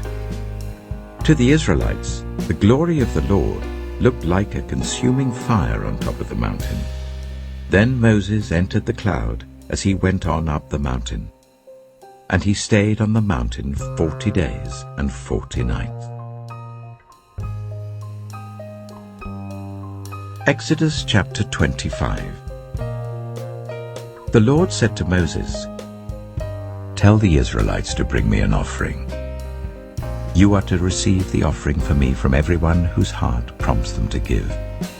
These are the offerings you are to receive from them: gold, silver and bronze, blue, purple and scarlet yarn, and fine linen, goat hair, ram skins dyed red, and another type of durable leather, acacia wood, olive oil for the light, spices for the anointing oil and for the fragrant incense, and onyx stones and other gems to be mounted on the ephod and breastpiece. Then let them make a sanctuary for me, and I will dwell among them. Make this tabernacle and all its furnishings exactly like the pattern I will show you. Let them make an ark of acacia wood, 2.5 cubits long, 1.5 cubits wide, and 1.5 cubits high. Overlay it with pure gold both inside and out, and make a gold molding around it. Cast 4 gold rings for it, and fasten them to its 4 feet, with 2 rings on one side and 2 rings on the other. Then make poles of acacia wood and overlay them with gold. Insert the poles into the rings on the sides of the ark to carry it. The poles are to remain in the rings of this ark. They are not to be removed. Then put in the ark the tablets of the covenant law which I will give you. Make an atonement cover of pure gold, 2.5 cubits long and 1.5 cubits wide, and make 2 cherubim out of hammered gold at the ends of the cover. Make 1 cherub on one end and the second cherub on the other. Make the cherubim of one piece with the cover at the two ends. The cherubim are to have their wings spread upwards, overshadowing the cover with them. The cherubim are to face each other, looking towards the cover. Place the cover on top of the ark and put in the ark the tablets of the covenant law that I will give you. There, above the cover, between the two cherubim that are over the ark of the covenant law, I will meet with you and give you all my commands for the Israelites. Make a table of acacia wood, 2 cubits long, a cubit wide, and a cubit and a half high. Overlay it with pure gold and make a gold molding around it. Also make around it a rim, a handbreadth wide, and put a gold molding on the rim. Make 4 gold rings for the table and fasten them to the 4 corners where the 4 legs are. The rings are to be close to the rim to hold the poles used in carrying the table. Make the poles of acacia wood, overlay them with gold, and carry the table with them. And make its plates and dishes of pure gold, as well as its pitchers and bowls for the pouring out of offerings. Put the bread of the presence on this table, to be before me at all times. Make a lampstand of pure gold. Hammer out its base and shaft, and make its flower-like cups, buds, and blossoms of one piece with them. 6 branches are to extend from the sides of the lampstand, 3 on one side and 3 on the other. 3 cups, shaped like almond flowers with buds and blossoms, are to be on one branch, 3 on the next branch, and the same for all 6 branches extending from the lampstand. And on the lampstand there are to be 4 cups shaped like almond flowers with buds and blossoms. 1 bud shall be under the first pair of branches extending from the lampstand, a 2nd bud under the 2nd pair, and a 3rd bud under the 3rd pair.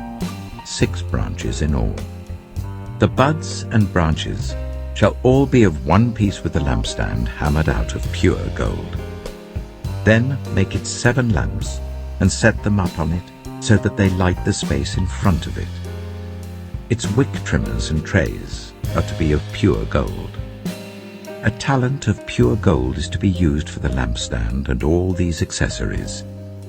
See that you make them according to the pattern shown you on the mountain. Exodus chapter 26. Make the tabernacle with 10 curtains of finely twisted linen and blue, purple, and scarlet yarn, with cherubim woven into them by a skilled worker. All the curtains are to be the same size, 28 cubits long and 4 cubits wide. Join 5 of the curtains together and do the same with the other 5. Make loops of blue material along the edge of the end curtain in one set and do the same with the end curtain in the other set. Make 50 loops on one curtain and 50 loops on the end curtain of the other set, with the loops opposite each other. Then make 50 gold clasps and use them to fasten the curtains together so that the tabernacle is a unit. Make curtains of goat hair for the tent over the tabernacle, 11 altogether. All 11 curtains are to be the same size, 30 cubits long and 4 cubits wide. Join 5 of the curtains together into one set and the other 6 into another set. Fold the 6th curtain double at the front of the tent. Make 50 loops along the edge of the end curtain in one set, and also along the edge of the end curtain in the other set. Then make 50 bronze clasps and put them in the loops to fasten the tent together as a unit. As for the additional length of the tent curtains, the half curtain that is left over is to hang down at the rear of the tabernacle. The tent curtains will be a cubit longer on both sides. What is left will hang over the sides of the tabernacle so as to cover it. Make for the tent a covering of ram skins dyed red, and over that a covering of other durable leather. Make upright frames of acacia wood for the tabernacle. Each frame is to be 10 cubits long and 1.5 cubits wide, with 2 projections set parallel to each other. Make all the frames of the tabernacle in this way. Make 20 frames for the south side of the tabernacle, and make 40 silver bases to go under them. 2 bases for each frame, 1 under each projection. For the other side, the north side of the tabernacle, make 20 frames and 40 silver bases, 2 under each frame. Make 6 frames for the far end, that is the west end of the tabernacle, and make 2 frames for the corners at the far end. At these 2 corners, they must be double from the bottom all the way to the top and fitted into a single ring. Both shall be like that. So there will be 8 frames and 16 silver bases, 2 under each frame. Also, make crossbars of acacia wood, 5 for the frames on one side of the tabernacle, 5 for those on the other side, and 5 for the frames on the west at the far end of the tabernacle. The center crossbar is to extend from end to end at the middle of the frames. Overlay the frames with gold and make gold rings to hold the crossbars. Also, overlay the crossbars with gold. Set up the tabernacle according to the plan shown you on the mountain.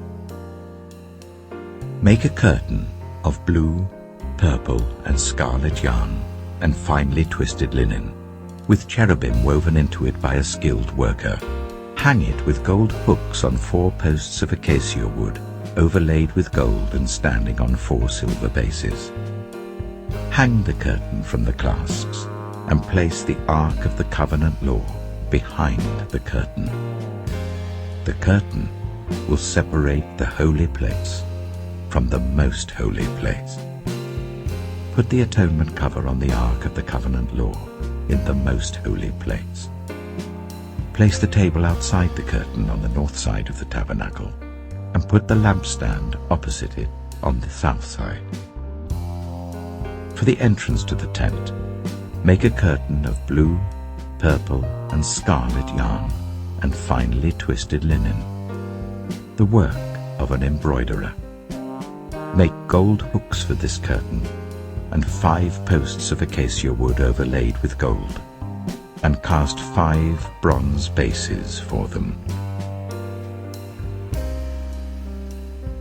Exodus chapter 27. Build an altar of acacia wood, 3 cubits high. It is to be square, 5 cubits long and 5 cubits wide. Make a horn at each of the 4 corners, so that the horns and the altar are of one piece, and overlay the altar with bronze. Make all its utensils of bronze, its pots to remove the ashes, and its shovels, sprinkling bowls, meat forks, and fire pans. Make a grating for it, a bronze network, and make a bronze ring at each of the 4 corners of the network. Put it under the ledge of the altar, so that it is halfway up the altar. Make poles of acacia wood for the altar and overlay them with bronze. The poles are to be inserted into the rings, so they will be on 2 sides of the altar when it is carried. Make the altar hollow out of boards. It is to be made just as you were shown on the mountain. Make a courtyard for the tabernacle. The south side shall be 100 cubits long, and is to have curtains of finely twisted linen, with 20 posts and 20 bronze bases, with silver hooks and bands on the posts. The north side shall also be 100 cubits long, and is to have curtains with 20 posts and 20 bronze bases, and with silver hooks and bands on the posts. The west end of the courtyard shall be 50 cubits wide and have curtains with 10 posts and 10 bases. On the east end, towards the sunrise, the courtyard shall also be 50 cubits wide. Curtains 15 cubits long are to be on one side of the entrance with 3 posts and 3 bases, and curtains 15 cubits long are to be on the other side with 3 posts and 3 bases. For the entrance to the courtyard, provide a curtain 20 cubits long of blue, purple, and scarlet yarn, and finely twisted linen, the work of an embroiderer, with 4 posts and 4 bases. All the posts around the courtyard are to have silver bands and hooks and bronze bases. The courtyard shall be 100 cubits long and 50 cubits wide, with curtains of finely twisted linen 5 cubits high, and with bronze bases. All the other articles used in the service of the tabernacle, whatever their function, including all the tent pegs for it and those for the courtyard, are to be of bronze. Command the Israelites to bring you clear oil of pressed olives for the light, so that the lamps may be kept burning. In the tent of meeting outside the curtain that shields the ark of the covenant law, Aaron and his sons are to keep the lamps burning before the Lord from evening till morning. This is to be a lasting ordinance among the Israelites for the generations to come. Exodus chapter 28. Let Aaron your brother be brought to you from among the Israelites, with his sons Nadab and Abihu, Eleazar and Ithamar, so that they may serve me as priests. Make sacred garments for your brother Aaron to give him dignity and honor. Tell all the skilled workers to whom I have given wisdom in such matters that they are to make garments for Aaron, for his consecration, so that he may serve me as priest. These are the garments they are to make: a breastpiece, an ephod, a robe, a woven tunic, a turban, and a sash. They are to make these sacred garments for your brother Aaron and his sons, so that they may serve me as priests. Make them use gold, and blue, purple, and scarlet yarn, and fine linen. Make the ephod of gold, and of blue, purple, and scarlet yarn, and of finely twisted linen, the work of skilled hands. It is to have 2 shoulder pieces attached to 2 of its corners, so that it can be fastened. Its skillfully woven waistband is to be like it, of 1 piece with the ephod, and made with gold, and with blue, purple, and scarlet yarn, and with finely twisted linen. Take 2 onyx stones, and engrave on them the names of the sons of Israel, in the order of their birth, 6 names on 1 stone, and the remaining 6 on the other. Engrave the names of the sons of Israel on the 2 stones, the way a gem cutter engraves a seal.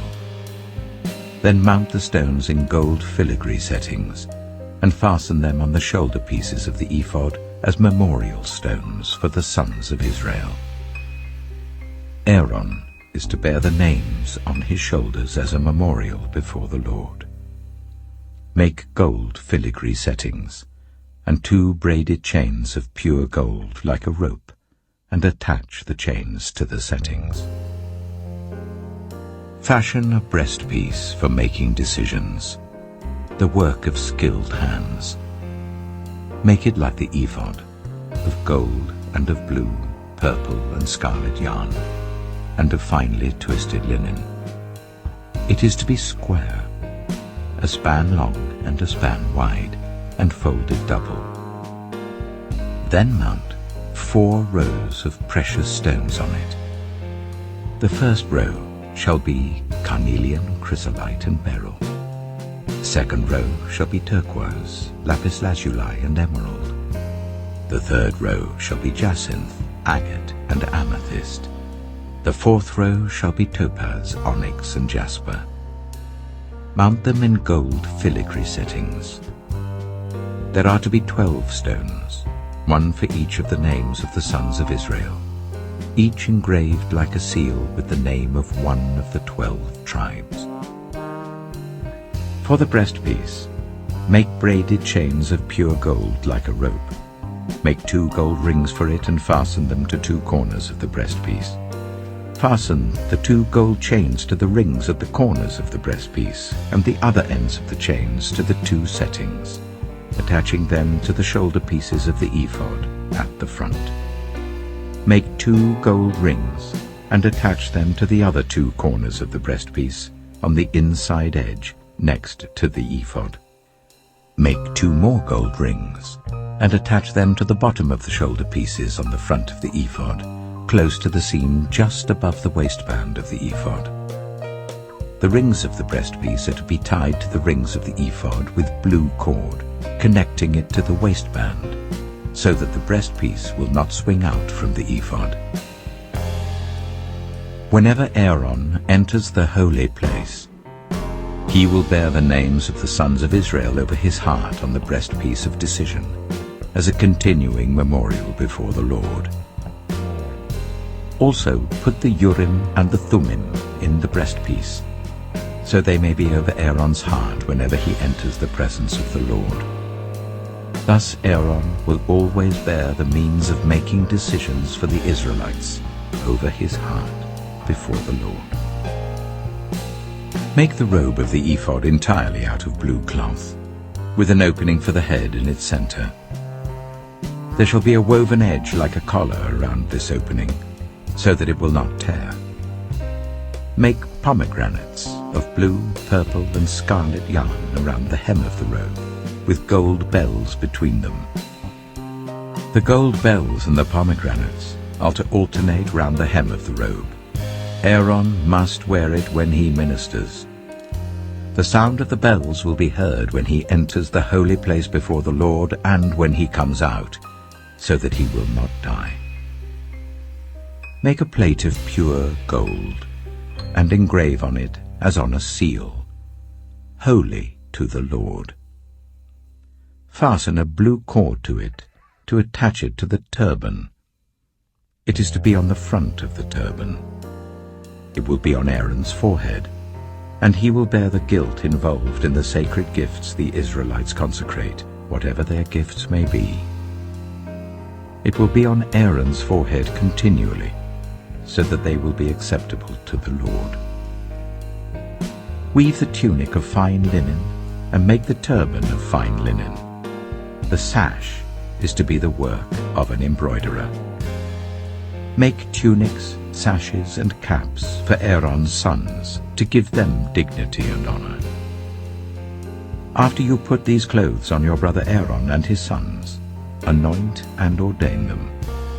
Consecrate them, so they may serve me as priests.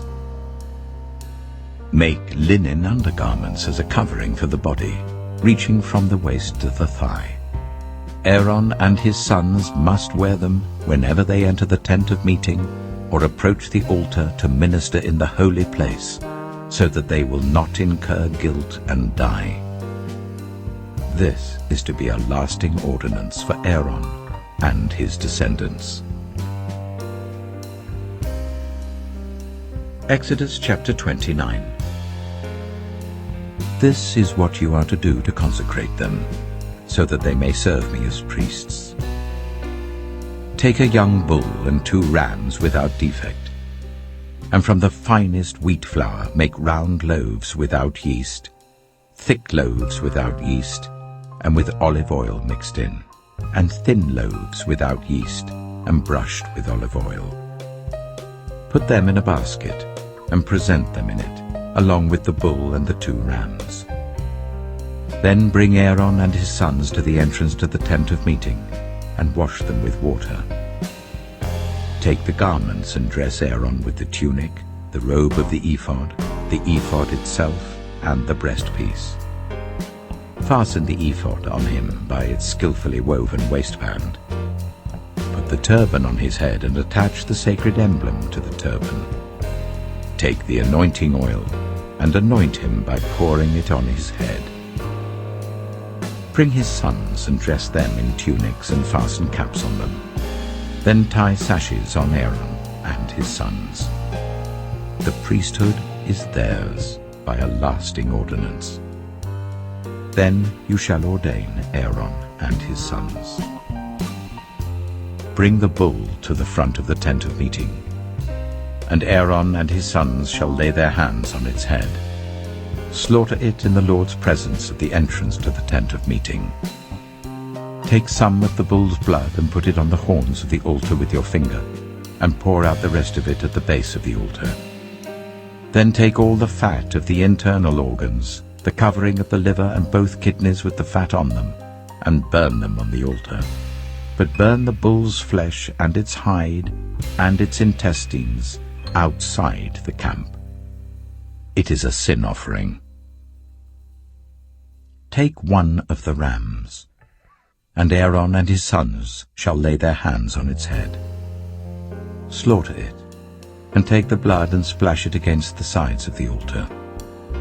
Cut the ram into pieces, and wash the internal organs and the legs, putting them with the head and the other pieces. Then burn the entire ram on the altar.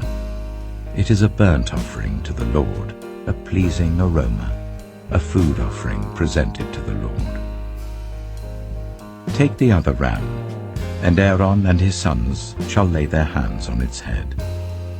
Slaughter it, take some of its blood, and put it on the lobes of the right ears of Aaron and his sons, on the thumbs of their right hands, and on the big toes of their right feet.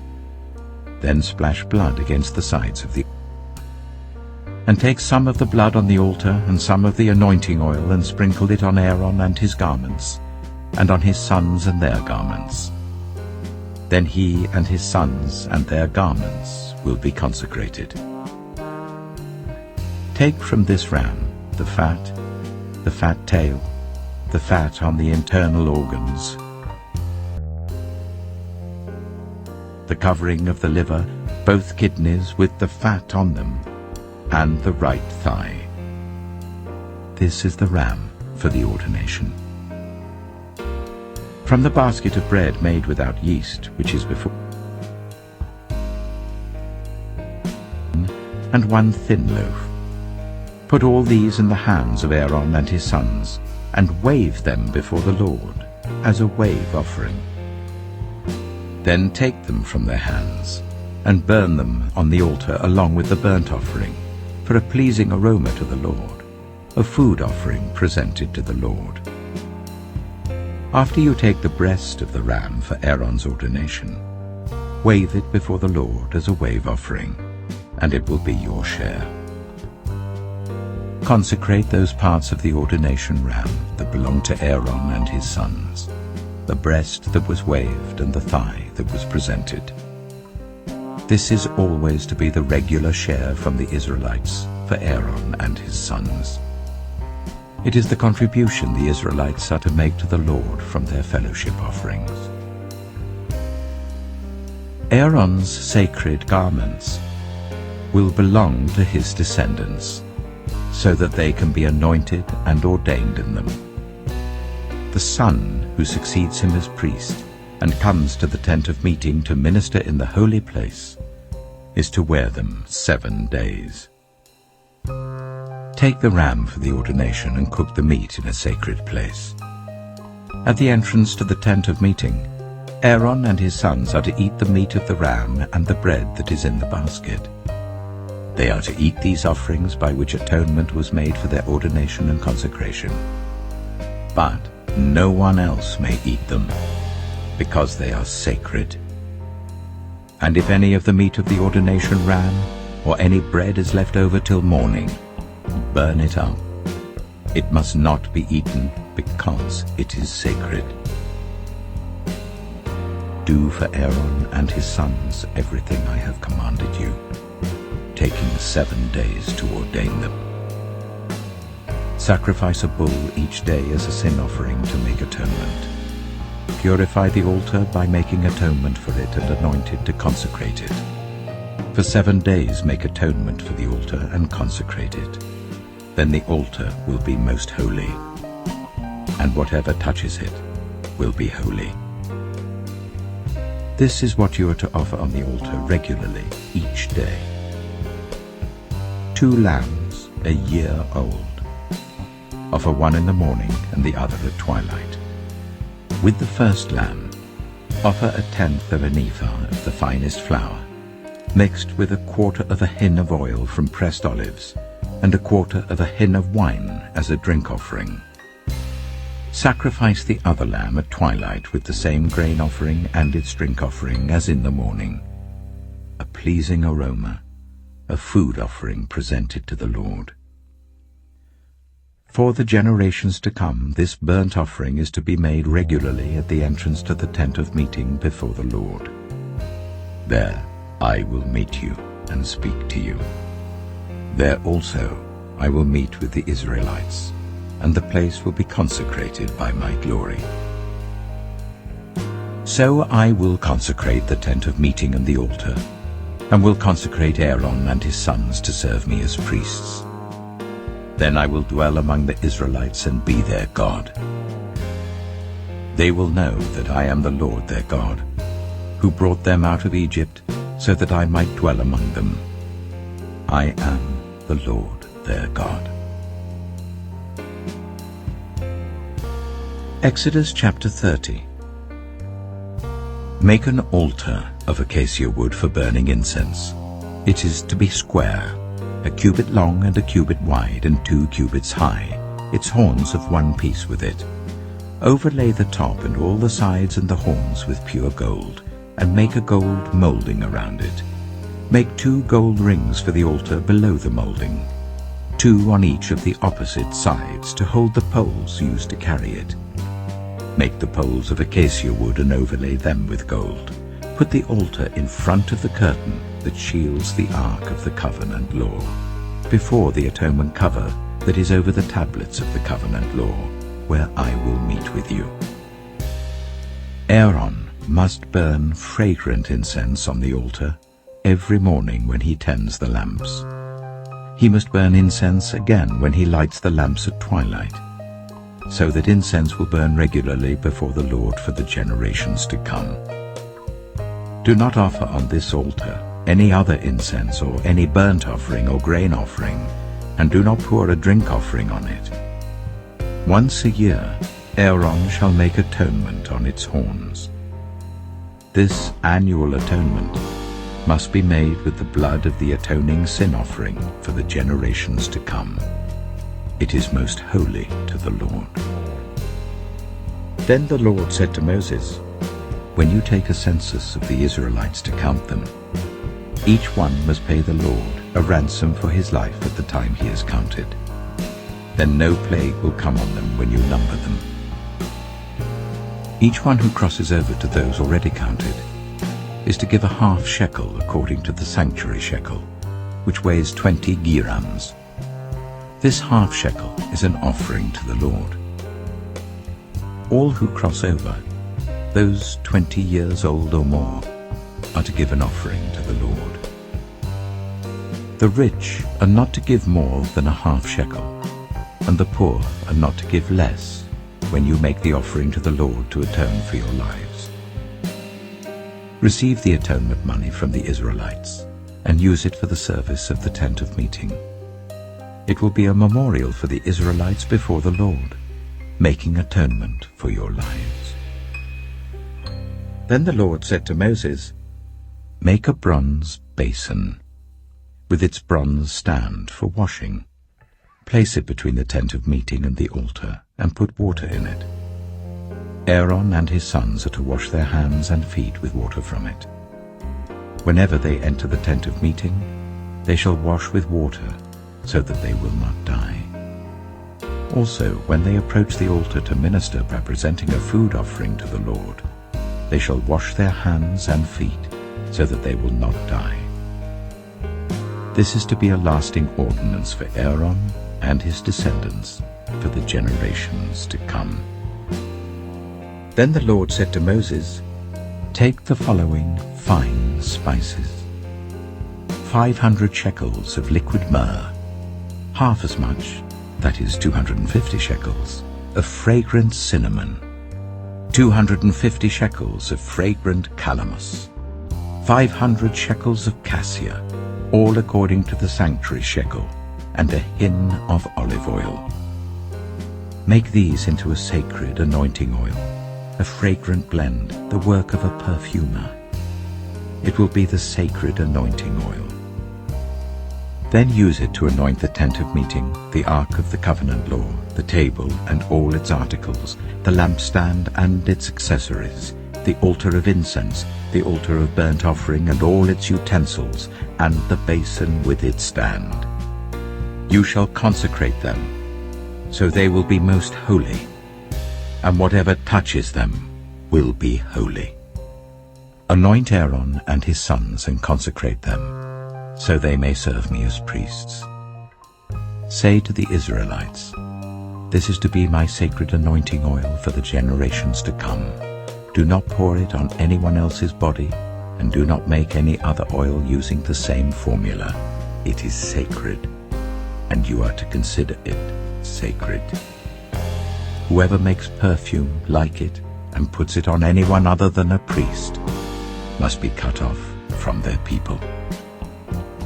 Then the Lord said to Moses, take fragrant spices, gum resin, onycha, and galbanum, and pure frankincense, all in equal amounts, and make a fragrant blend of incense, the work of a perfumer.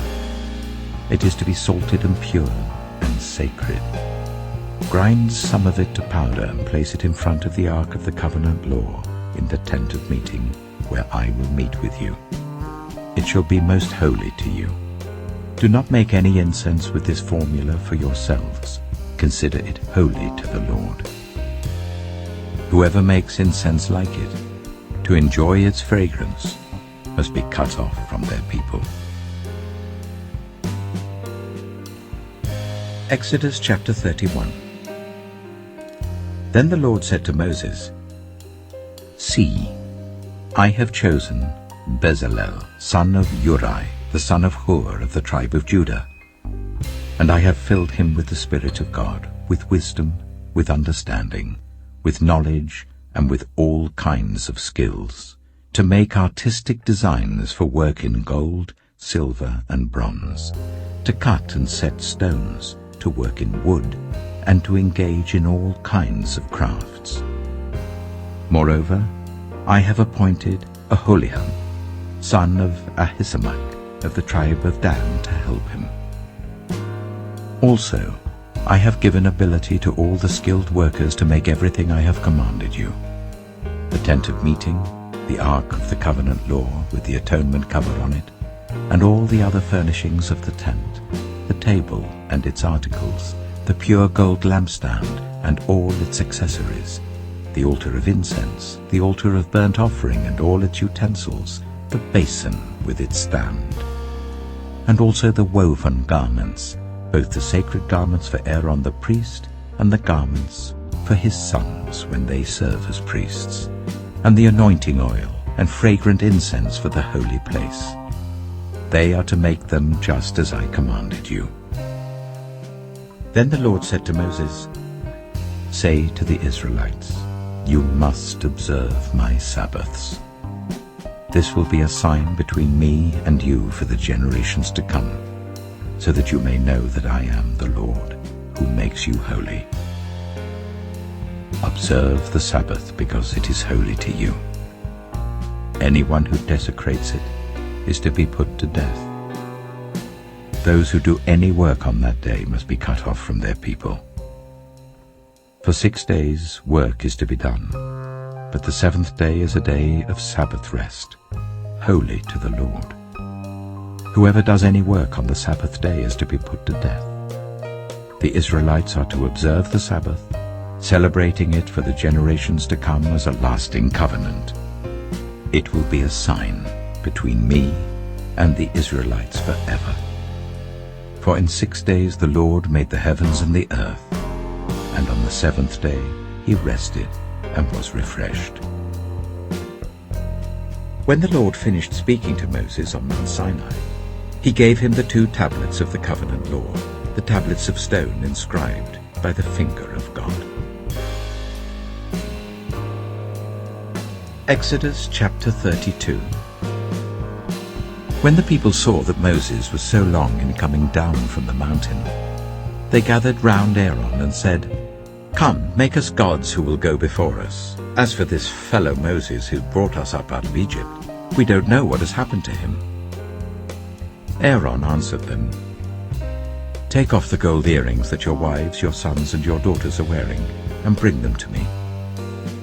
So all the people took off their earrings and brought them to Aaron.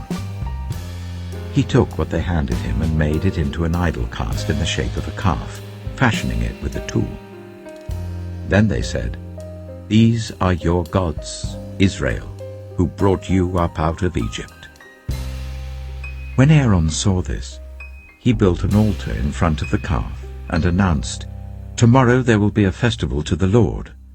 So the next day the people rose early and sacrificed burnt offerings and presented fellowship offerings.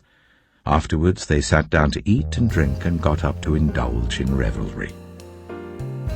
Then the Lord said to Moses, "Go down, because your people, whom you brought up out of Egypt, have become corrupt. They have been quick to turn away from what I commanded them and have made themselves an idol cast in the shape of a calf. They have bowed down to it and sacrificed to it and have said, 'These are your gods, Israel, who brought you up out of Egypt.' I have seen these people," the Lord said to Moses, "and they are a stiff-necked people.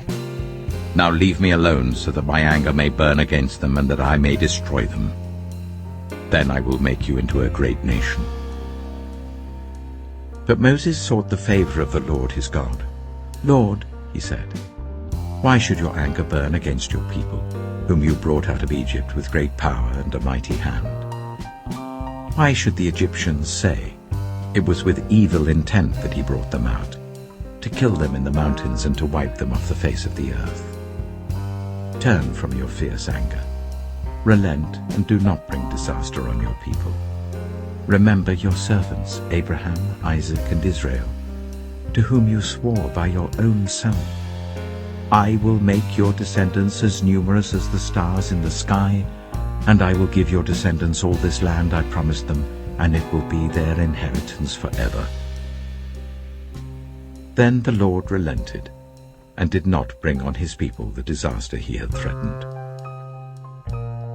Moses turned and went down the mountain with the 2 tablets of the covenant law in his hands. They were inscribed on both sides, front and back. The tablets were the work of God. The writing was the writing of God, engraved on the tablets. When Joshua heard the noise of the people shouting, he said to Moses, "There is the sound of war in the camp." Moses replied, "It is not the sound of victory. It is not the sound of defeat. It is the sound of singing that I hear." When Moses approached the camp and saw the calf and the dancing, his anger burned, and he threw the tablets out of his hands, breaking them to pieces at the foot of the mountain. And he took the calf the people had made and burned it in the fire. Then he ground it to powder, scattered it on the water, and made the Israelites drink it. He said to Aaron, "What did these people do to you, that you led them into such great sin?" "Do not be angry, my lord," Aaron answered. "You know how prone these people are to evil. They said to me, 'Make us gods who will go before us.' As for this fellow Moses who brought us up out of Egypt, we don't know what's happened to him." So I told them, 'Whoever has any gold jewelry, take it off.' Then they gave me the gold, and I threw it into the fire, and out came this calf." Moses saw that the people were running wild, and that Aaron had let them get out of control and so become a laughingstock to their enemies. So he stood at the entrance to the camp and said, "Whoever is for the Lord, come to me." And all the Levites rallied to him. Then he said to them, "This is what the Lord, the God of Israel, says. Each man strap a sword to his side. Go back and forth through the camp from one end to the other, each killing his brother and friend and neighbor." The Levites did as Moses commanded, and that day about 3,000 of the people died. Then Moses said, "You have been set apart to the Lord today, for you are against your own sons and brothers. and he has blessed you this day." The next day Moses said to the people, "You have committed a great sin, but now I will go up to the Lord. Perhaps I can make atonement for your sin." So Moses went back to the Lord and said, "Oh, what a great sin these people have committed. They have made themselves gods of gold. But now, please, forgive their sin. But if not, then blot me out of the book you have written." The Lord replied to Moses, "Whoever has sinned against me, I will blot out of my book. Now go, lead the people to the place I spoke of, and my angel will go before you. However, when the time comes for me to punish, I will punish them for their sin." And the Lord struck the people with a plague because of what they did with the calf Aaron had made. Exodus chapter 33. Then the Lord said to Moses, "Leave this place, you and the people you brought up out of Egypt, and go up to the land I promised on oath to Abraham, Isaac, and Jacob, saying, 'I will give it to your descendants. I will send an angel before you and drive out the Canaanites, Amorites, Hittites, Perizzites, Hivites, and Jebusites. Go up to the land flowing with milk and honey. But I will not go with you, because you are a stiff-necked people, and I might destroy you on the way.'" When the people heard these distressing words, they began to mourn, and no one put on any ornaments. For the Lord had said to Moses, "Tell the Israelites, you are a stiff-necked people. If I were to go with you even for a moment, I might destroy you. Now take off your ornaments, and I will decide what to do with you." So the Israelites stripped off their ornaments at Mount Horeb. Now Moses used to take a tent and pitch it outside the camp some distance away, calling it the tent of meeting. Anyone inquiring of the Lord would go to the tent of meeting outside the camp. And whenever Moses went out to the tent, all the people rose and stood at the entrances to their tents, watching Moses until he entered the tent. As Moses went into the tent, the pillar of cloud would come down and stay at the entrance while the Lord spoke with Moses. Whenever the people saw the pillar of cloud standing at the entrance to the tent, they all stood and worshipped, each at the entrance to their tent. The Lord would speak to Moses face to face, as one speaks to a friend. Then Moses would return to the camp, but his young assistant Joshua, son of Nun, did not leave the tent. Moses said to the Lord, "You have been telling me, 'Lead these people.' But you have not let me know whom you will send with me. You have said, 'I know you by name, and you have found favor with me.' If you are pleased with me, teach me your ways, so I may know you and continue to find favor with you. Remember that this nation is your people." The Lord replied, "My presence will go with you, and I will give you rest." Then Moses said to him, "If your presence does not go with us, do not send us up from here.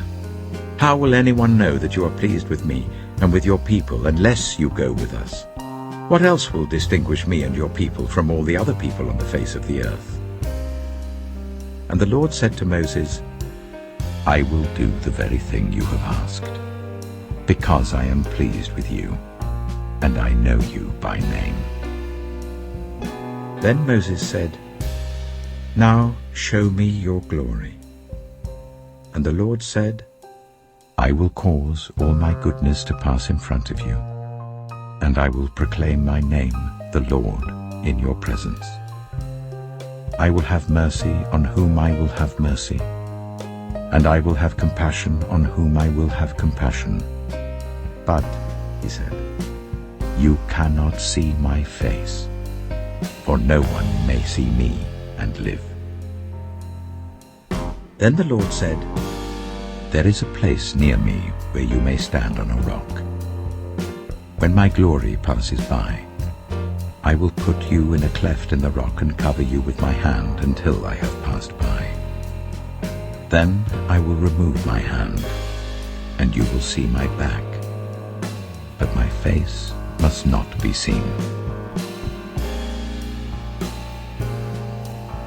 Exodus chapter 34. The Lord said to Moses, "Chisel out 2 stone tablets like the first ones, and I will write on them the words that were on the first tablets which you broke. Be ready in the morning, and then come up on Mount Sinai. Present yourself to me there on the top of the mountain. No one is to come with you or be seen anywhere on the mountain. Not even the flocks and herds may graze in front of the mountain." So Moses chiseled out 2 stone tablets like the first ones, and went up Mount Sinai early in the morning as the Lord had commanded him, and he carried the 2 stone tablets in his hands. Then the Lord came down in the cloud and stood there with him, and proclaimed his name, the Lord. And he passed in front of Moses, proclaiming, the Lord, the compassionate and gracious God, slow to anger, abounding in love and faithfulness, maintaining love to thousands, and forgiving wickedness, rebellion, and sin. Yet he does not leave the guilty unpunished. He punishes the children and their children for the sin of the parents to the 3rd and 4th generation. Moses bowed to the ground at once and worshipped. "Lord," he said, "if I have found favor in your eyes, then let the Lord go with us. Although this is a stiff-necked people, forgive our wickedness and our sin, and take us as your inheritance." Then the Lord said, "I am making a covenant with you. Before all your people, I will do wonders never before done in any nation in all the world. The people you live among will see how awesome is the work that I, the Lord, will do for you. Obey what I command you today. I will drive out before you the Amorites, Canaanites, Hittites, Perizzites, Hivites, and Jebusites. Be careful not to make a treaty with those who live in the land where you are going, or they will be a snare among you. Break down their altars, smash their sacred stones, and cut down their Asherah poles. Do not worship any other god, for the Lord, whose name is jealous, is a jealous God. Be careful not to make a treaty with those who live in the land, for when they prostitute themselves to their gods and sacrifice to them, they will invite you, and you will eat their sacrifices. And when you choose some of their daughters as wives for your sons, and those daughters prostitute themselves to their gods, they will lead your sons to do the same. Do not make any idols. Celebrate the festival of unleavened bread. For 7 days eat bread made without yeast as I commanded you. Do this at the appointed time in the month of Aviv, for in that month you came out of Egypt. The first offspring of every womb belongs to me, including all the firstborn males of your livestock, whether from herd or flock. Redeem the firstborn donkey with a lamb, but if you do not redeem it, break its neck. Redeem all your firstborn sons. No one is to appear before me empty-handed. 6 days you shall labor, but on the 7th day you shall rest.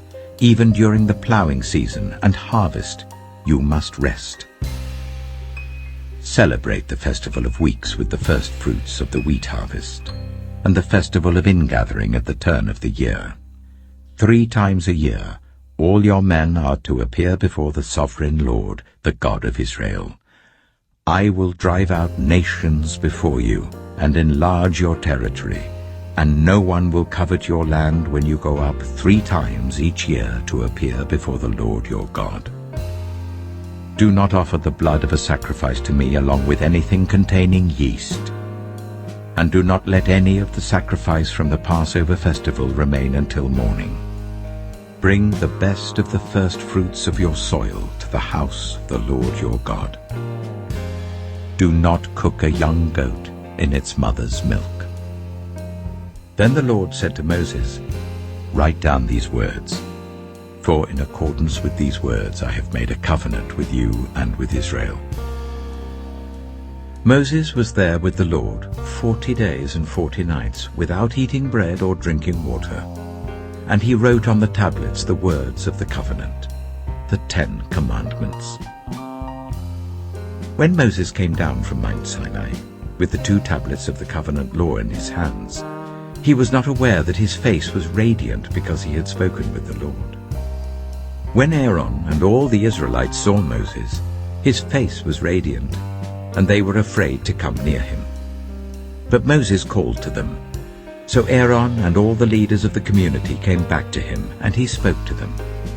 Afterwards all the Israelites came near him, and he gave them all the commands the Lord had given him on Mount Sinai. When Moses finished speaking to them, he put a veil over his face. But whenever he entered the Lord's presence to speak with him, he removed the veil until he came out. And when he came out and told the Israelites what he had been commanded, they saw that his face was radiant. Then Moses would put the veil back over his face until he went in to speak with the Lord. Exodus chapter 35. Moses assembled the whole Israelite community and said to them, These are the things the Lord has commanded you to do. For 6 days work is to be done, but the 7th day shall be your holy day, a day of Sabbath rest to the Lord. Whoever does any work on it is to be put to death. Do not light a fire in any of your dwellings on the Sabbath day. Moses said to the whole Israelite community, This is what the Lord has commanded. From what you have, take an offering for the Lord. Everyone who is willing is to bring to the Lord an offering of gold, silver, and bronze, blue, purple, and scarlet yarn and fine linen, goat hair, ram skins dyed red, and another type of durable leather, acacia wood, olive oil for the light, spices for the anointing oil and for the fragrant incense, and onyx stones and other gems to be mounted on the ephod and breastpiece. All who are skilled among you are to come and make everything the Lord has commanded: the tabernacle with its tent and its covering, clasps, frames, crossbars, posts, and bases; the ark with its poles and the atonement cover and the curtain that shields it; the table with its poles and all its articles and the bread of the presence; the lampstand that is for light with its accessories, lamps and oil for the light; the altar of incense with its poles, the anointing oil and the fragrant incense; the curtain for the doorway at the entrance to the tabernacle; the altar of burnt offering with its bronze grating, its poles and all its utensils; the bronze basin with its stand; the curtains of the courtyard with its posts and bases, and the curtain for the entrance to the courtyard; the tent pegs for the tabernacle and for the courtyard, and their ropes; the woven garments worn for ministering in the sanctuary, both the sacred garments for Aaron the priest and the garments for his sons when they serve as priests. Then the whole Israelite community withdrew from Moses' presence, and everyone who was willing and whose heart moved them came and brought an offering to the Lord for the work on the tent of meeting, for all its service, and for the sacred garments. All who were willing, men and women alike, came and brought gold jewelry of all kinds, brooches, earrings, rings, and ornaments. They all presented their gold as a wave offering to the Lord.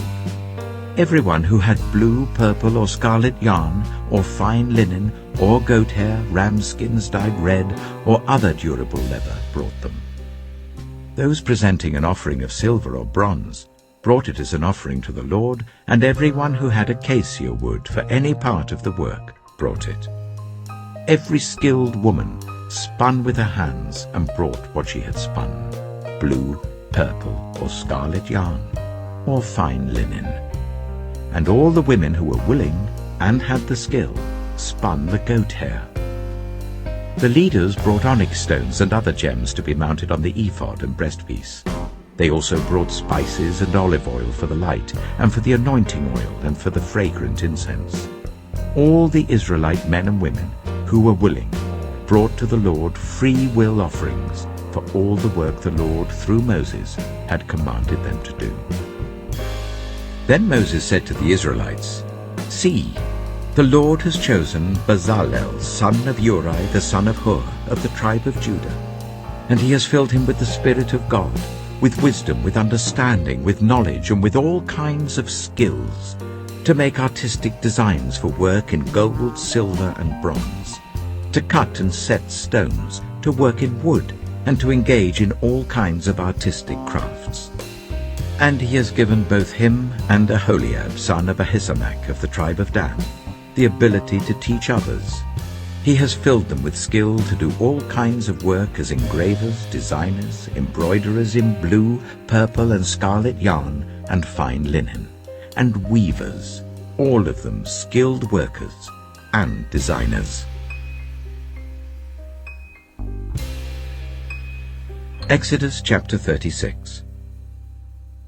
So Bezalel, Aholiab, and every skilled person to whom the Lord has given skill and ability, to know how to carry out all the work of constructing the sanctuary, are to do the work just as the Lord has commanded.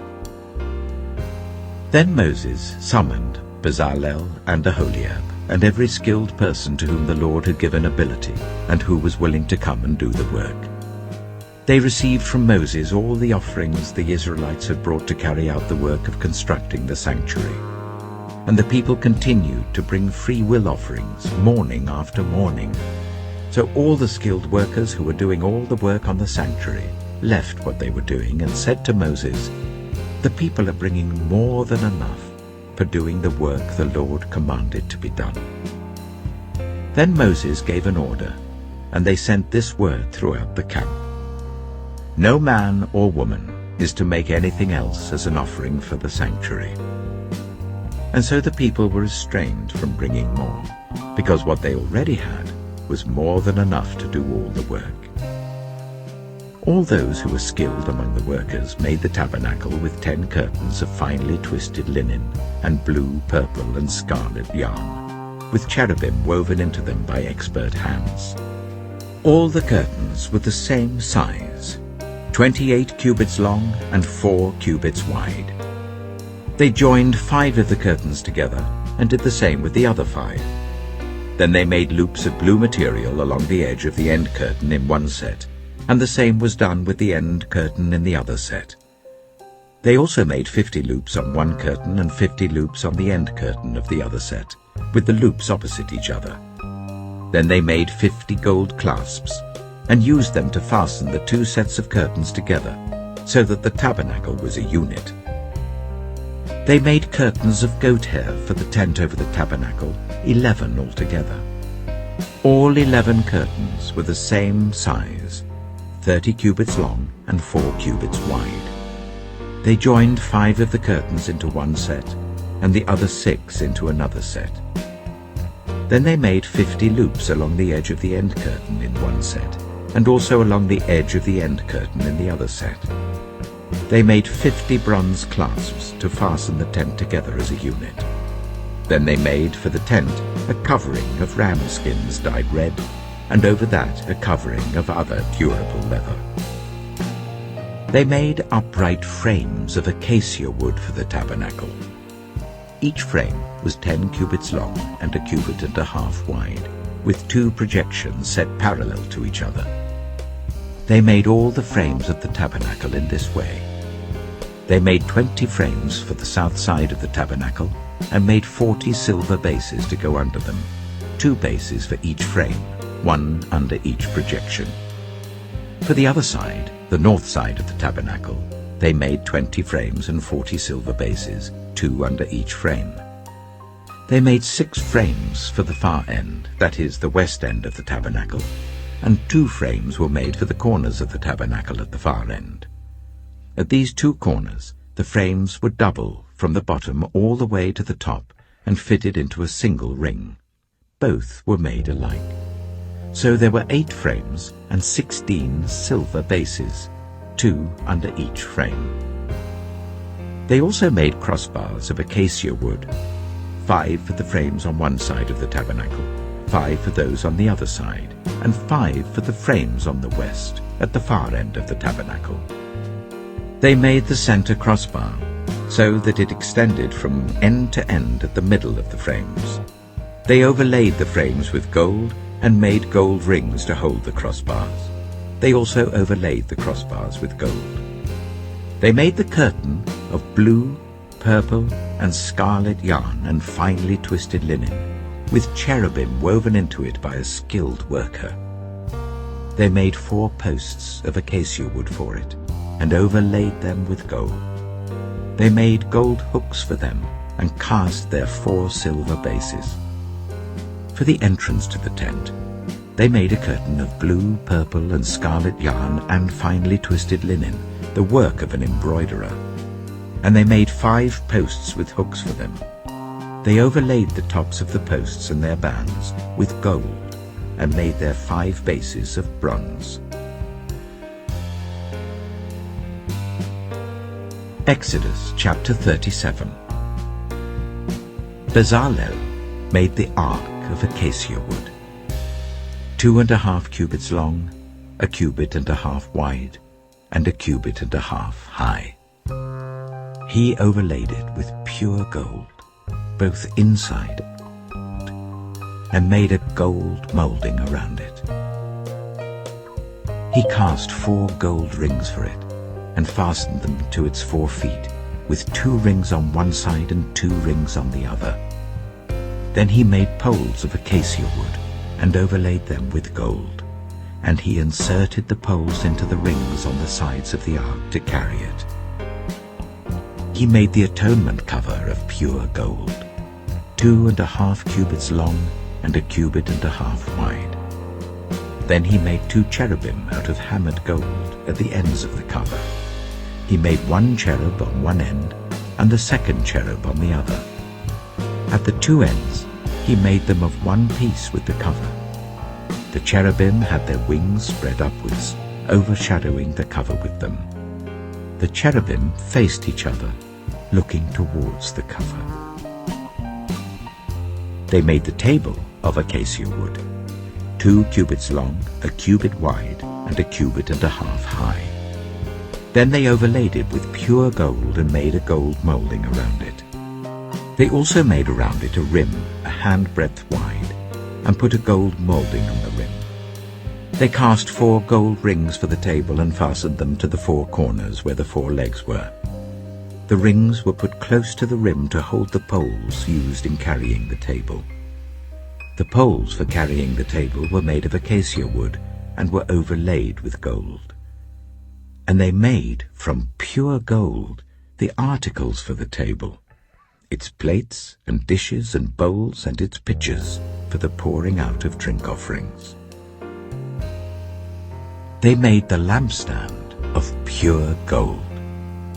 They hammered out its base and shaft, and made its flower-like cups, buds and blossoms of one piece with them.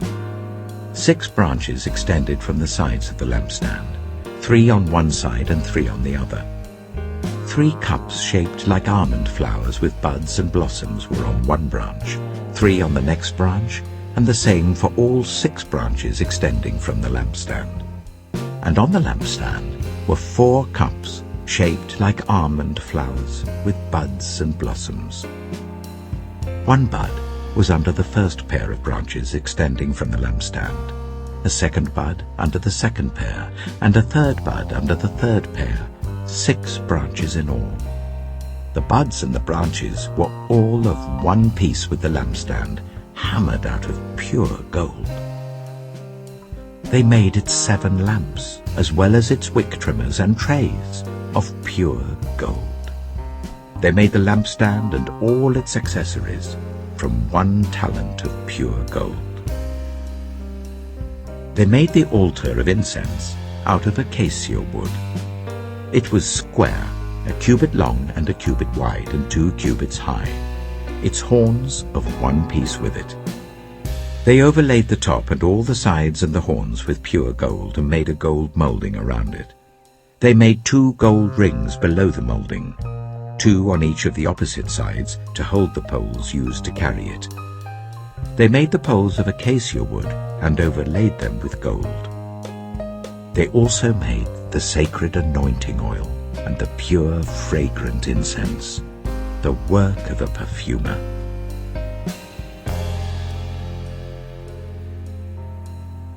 Exodus chapter 38. They built the altar of burnt offering of acacia wood, 3 cubits high. It was square, 5 cubits long and 5 cubits wide. They made a horn at each of the 4 corners, so that the horns and the altar were of one piece, and they overlaid the altar with bronze. They made all its utensils of bronze, its pots, shovels, sprinkling bowls, meat forks and fire pans. They made a grating for the altar, a bronze network to be under its ledge halfway up the altar. They cast bronze rings to hold the poles for the 4 corners of the bronze grating. They made the poles of acacia wood and overlaid them with bronze. They inserted the poles into the rings so they would be on the sides of the altar for carrying it. They made it hollow out of boards. They made the bronze basin and its bronze stand from the mirrors of the women who served at the entrance to the tent of meeting. Next, they made the courtyard. The south side was 100 cubits long and had curtains of finely twisted linen with 20 posts and 20 bronze bases, and with silver hooks and bands on the posts. The north side was also 100 cubits long and had 20 posts and 20 bronze bases, with silver hooks and bands on the posts. The west end was 50 cubits wide and had curtains with 10 posts and 10 bases, with silver hooks and bands on the posts. The east end, towards the sunrise, was also 50 cubits wide. Curtains 15 cubits long were on one side of the entrance, with 3 posts and 3 bases, and curtains 15 cubits long were on the other side of the entrance to the courtyard, with 3 posts and 3 bases. All the curtains around the courtyard were of finely twisted linen. The bases for the posts were bronze. The hooks and bands on the posts were silver, and their tops were overlaid with silver. So all the posts of the courtyard had silver bands. The curtain for the entrance to the courtyard was made of blue, purple, and scarlet yarn, and finely twisted linen, the work of an embroiderer. It was 20 cubits long, and like the curtains of the courtyard, 5 cubits high, with 4 posts and 4 bronze bases. Their hooks and bands were silver, and their tops were overlaid with silver.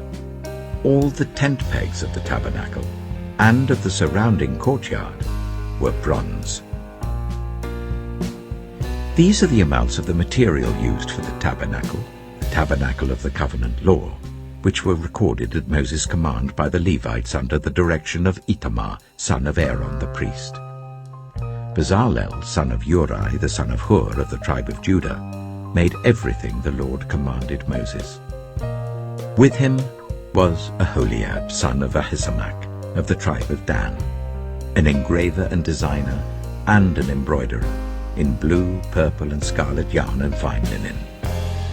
The total amount of the gold from the wave offering used for all the work on the sanctuary was 29 talents and 730 shekels, according to the sanctuary shekel. The silver obtained from those of the community who were counted in the census was 100 talents and 1,775 shekels, according to the sanctuary shekel. 1 beaker per person, that is half a shekel, according to the sanctuary shekel, from everyone who had crossed over to those counted 20 years old or more, a total of 603,550 men. The 100 talents of silver were used to cast the bases for the sanctuary and for the curtain. 100 bases from the 100 talents, 1 talent for each base. They used the 1,775 shekels to make the hooks for the posts, to overlay the tops of the posts, and to make their bands. The bronze from the wave offering was 70 talents and 2,400 shekels. They used it to make the bases for the entrance to the tent of meeting, the bronze altar with its bronze grating and all its utensils, the bases for the surrounding courtyard and those for its entrance, and all the tent pegs for the tabernacle and those for the surrounding courtyard.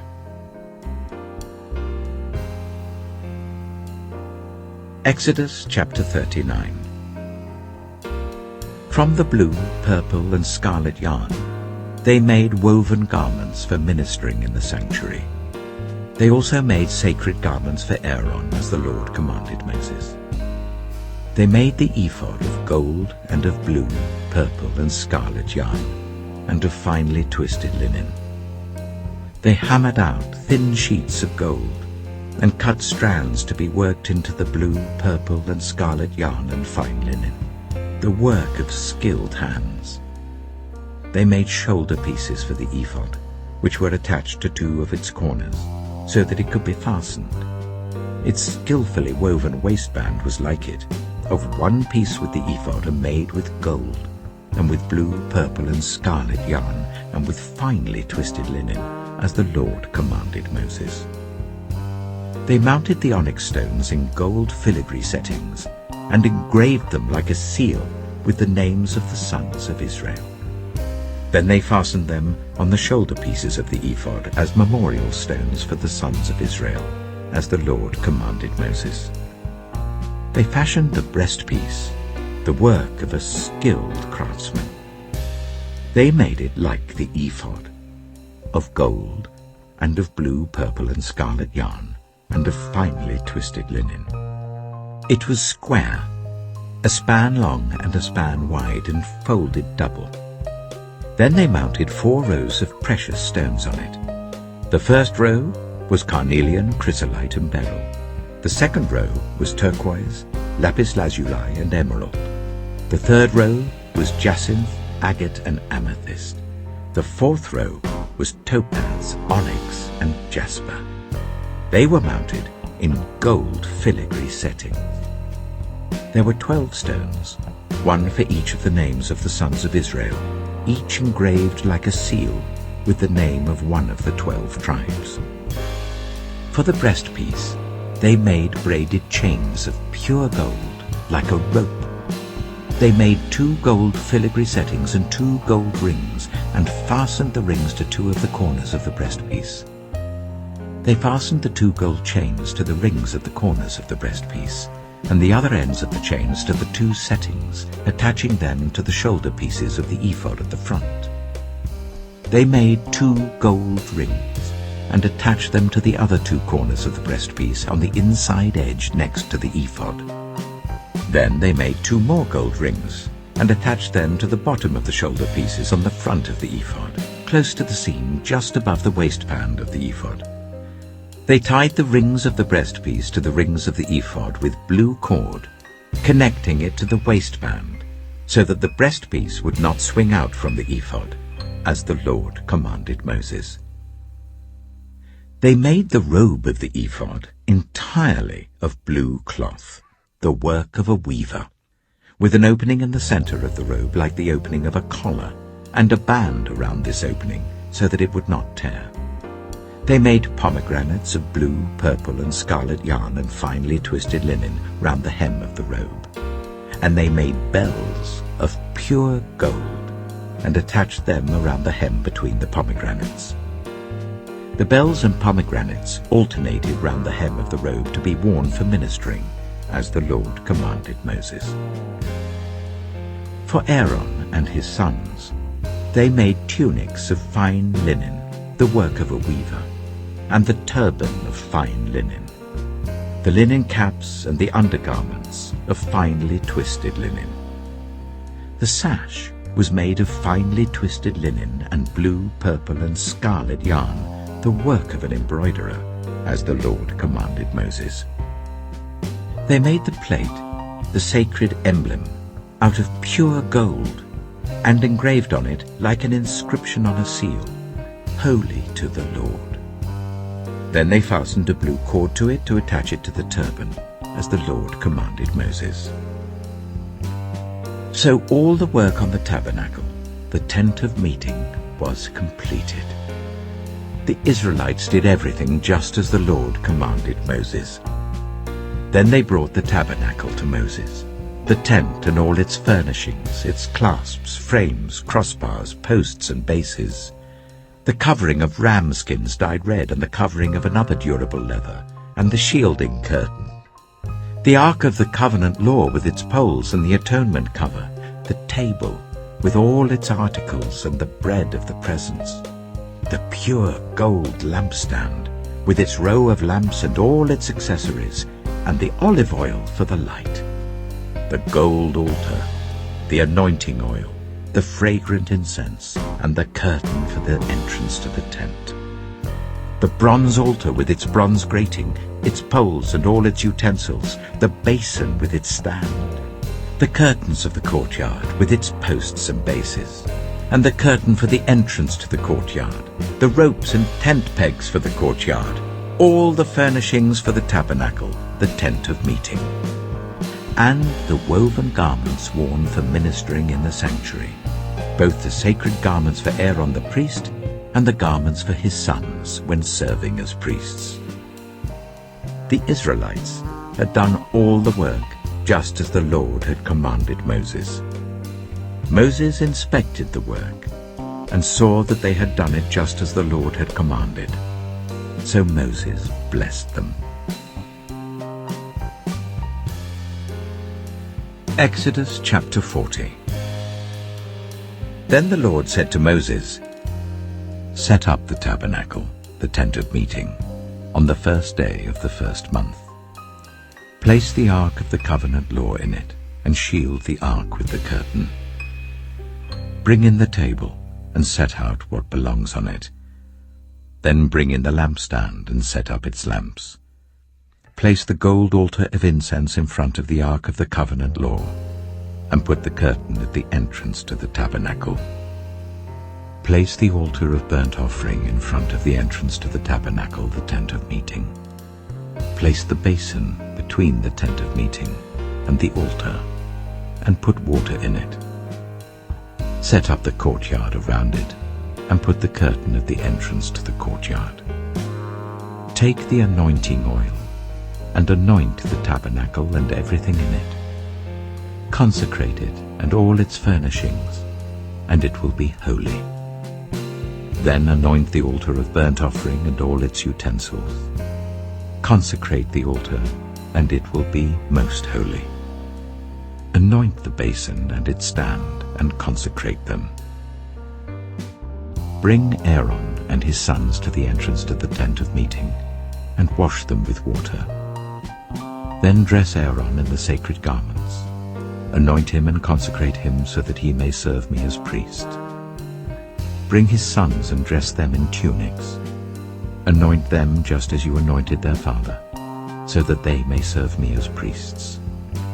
Their anointing will be to a priesthood that will continue throughout their generations." Moses did everything just as the Lord commanded him.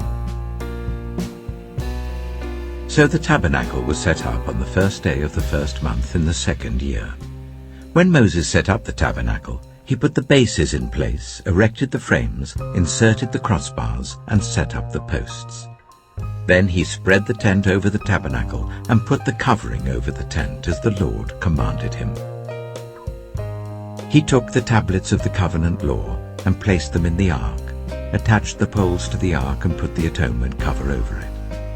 Then he brought the ark into the tabernacle and hung the shielding curtain and shielded the ark of the covenant law as the Lord commanded him. Moses placed the table in the tent of meeting on the north side of the tabernacle outside the curtain and set out the bread on it before the Lord, as the Lord commanded him. He placed the lampstand in the tent of meeting opposite the table on the south side of the tabernacle, and set up the lamps before the Lord, as the Lord commanded him. Moses placed the gold altar in the tent of meeting in front of the curtain, and burned fragrant incense on it, as the Lord commanded him. Then he put up the curtain at the entrance to the tabernacle. He set the altar of burnt offering near the entrance to the tabernacle, the tent of meeting, and offered on it burnt offerings and grain offerings, as the Lord commanded him. He placed the basin between the tent of meeting and the altar and put water in it for washing, and Moses and Aaron and his sons used it to wash their hands and feet. They washed whenever they entered the tent of meeting or approached the altar, as the Lord commanded Moses. Then Moses set up the courtyard around the tabernacle and altar, and put the curtain at the entrance to the courtyard. And so Moses finished the work.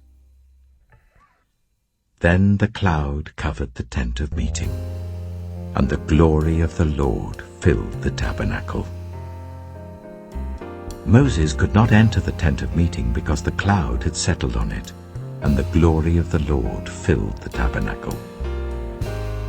In all the travels of the Israelites, whenever the cloud lifted from above the tabernacle, they would set out. But if the cloud did not lift, they did not set out until the day it lifted. So the cloud of the Lord was over the tabernacle by day, and fire was in the cloud by night, in the sight of all Israelites during their travels.